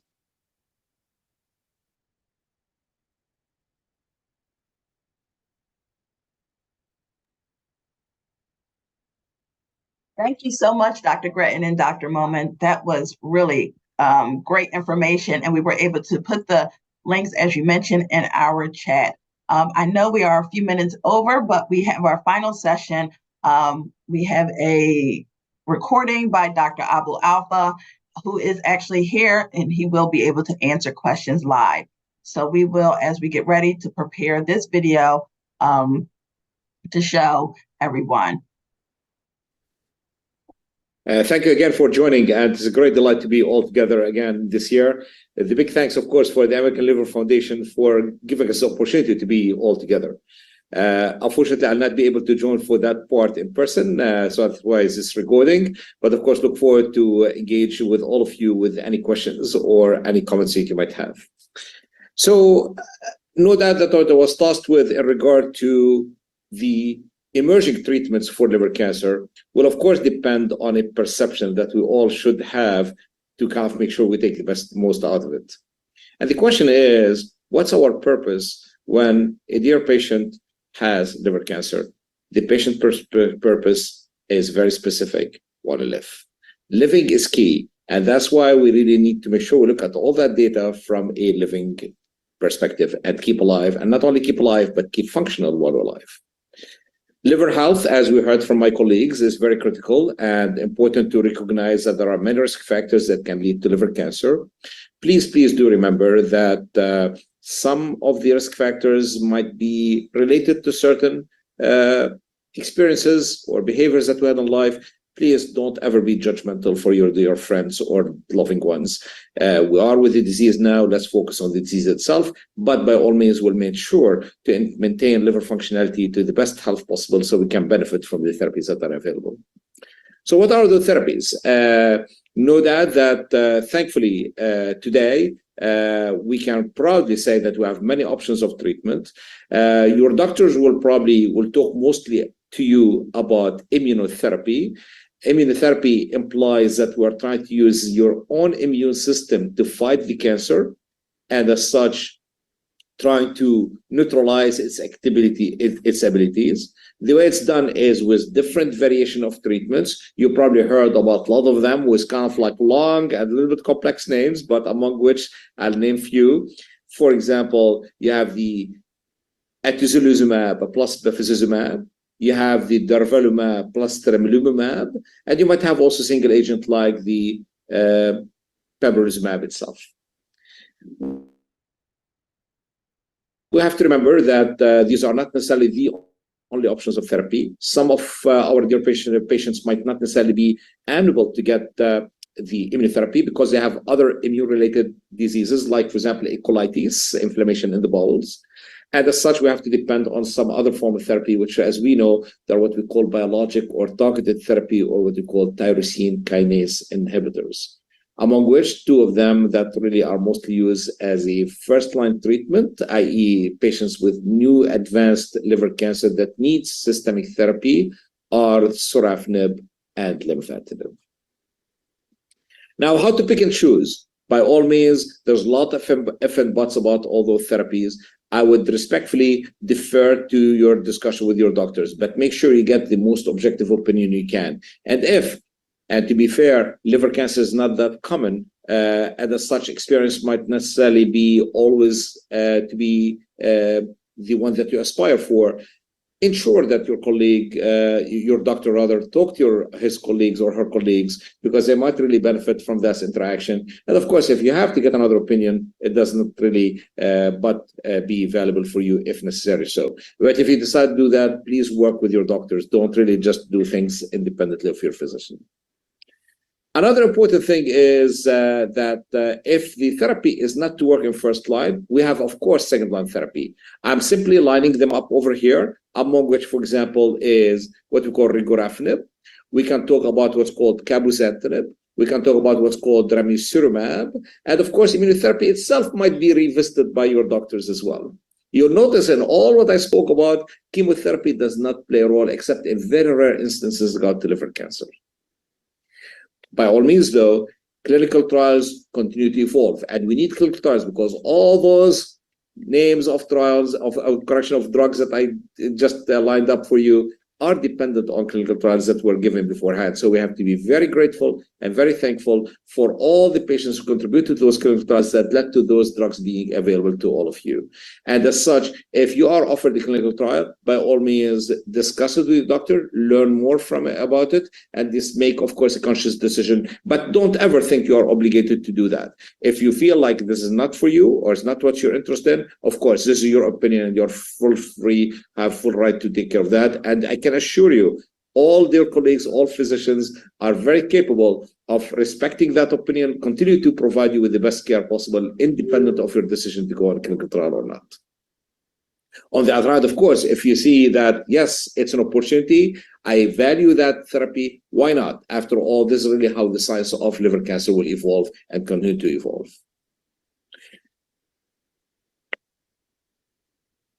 To continue to look a little bit more into the different therapies, and I'm trying to connect the dots of the three things I spoke about, which is the purpose is to live. This is what we call overall survival. And number two is the concept of liver functionality, which we relate to what we call cirrhosis. And you might hear the word called Child-Pugh scoring with your doctor, which means related to liver function, and of course the choices of therapy.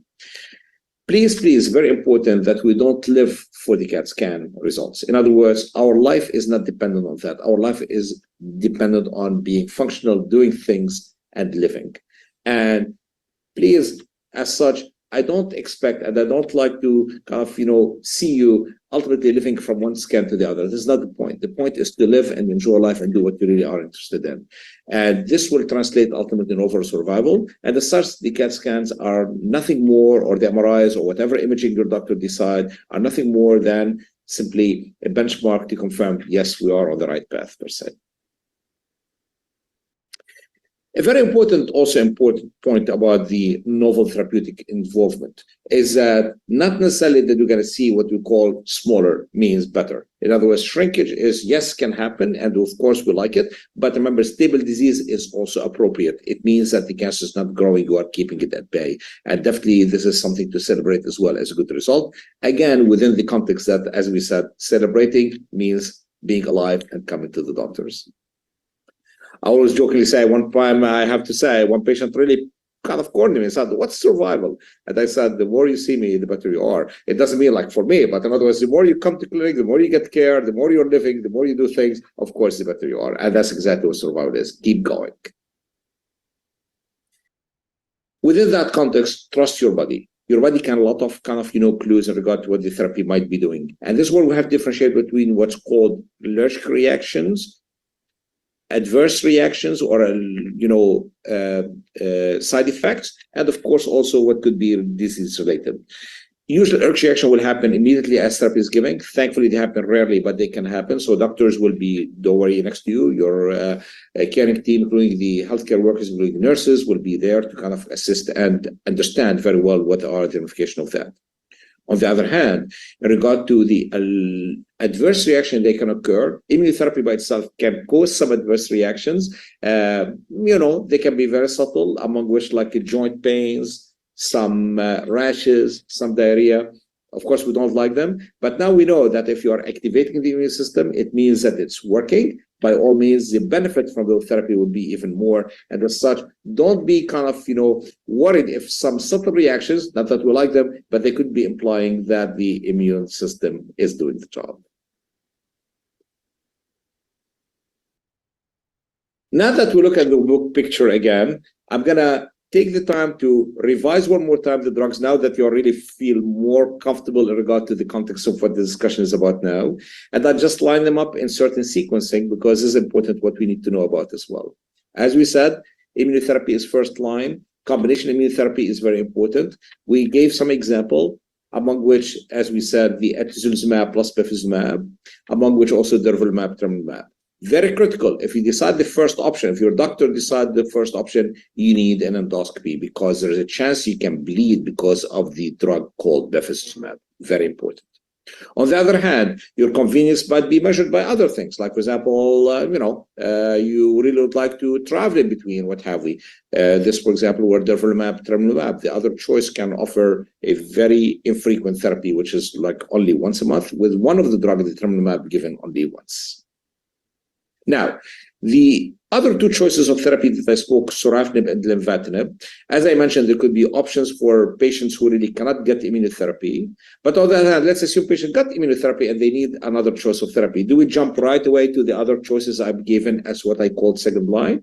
Not necessarily. We can use still those other options like lenvatinib before moving to the second line therapies. And the second line therapies, some of them, certain requirements are needed.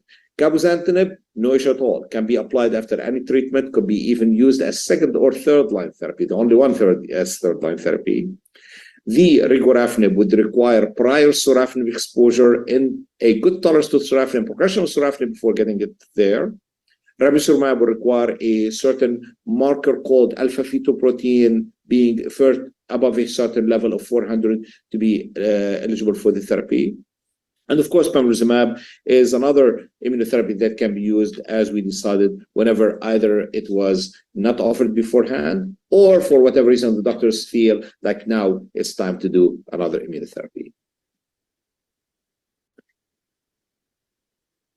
To again, one more time summarize, trust your body, have faith, and by all means, entrust that systemic therapy is ongoing at a very robust path at the moment. And this is thanks to all of the patients who really were engaged in the clinical trials that we have done and led to where we are now, that we can, yes, not only offer one option, two options, actually many, many options.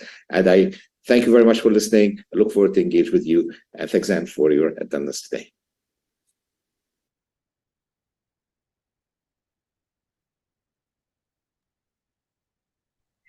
Hi, Dr. Abou-Alfa. Thank you. I'm so glad you're able to join. Oh, thanks so much, Michelle. So delighted to be here. Thank you. We have a couple of questions for you. The first is liver stem cell therapy in practice? And how effective is it when associated with other therapies? So stem cell is not yet in practice, but it doesn't mean that it won't be one day. We're still kind of like evolving to understand better stem cell therapy, anything that really will make even the tumor not only being seen by the immune system, but rather even smelled by the immune system. We're not there yet, but doesn't mean that, but a lot of work is going on in many sites, including here at Memorial Sloan Kettering, that will hopefully get us there. But we just have to, wait until it's really mature enough to talk about it as a standard care therapy. And the second question is it normal to switch therapies if the first is not working? If the therapy is not working and we need another therapy, it's not only normal, this is the right thing to do. We have to really move on therapies to make sure that we should not take this as being like something that's bad. Absolutely not, because these tumors, same way we're trying to fight them, they're trying to fight the treatment as well. And so resistance to the therapy might happen, and this is where you change therapy or you change strategy, in other words.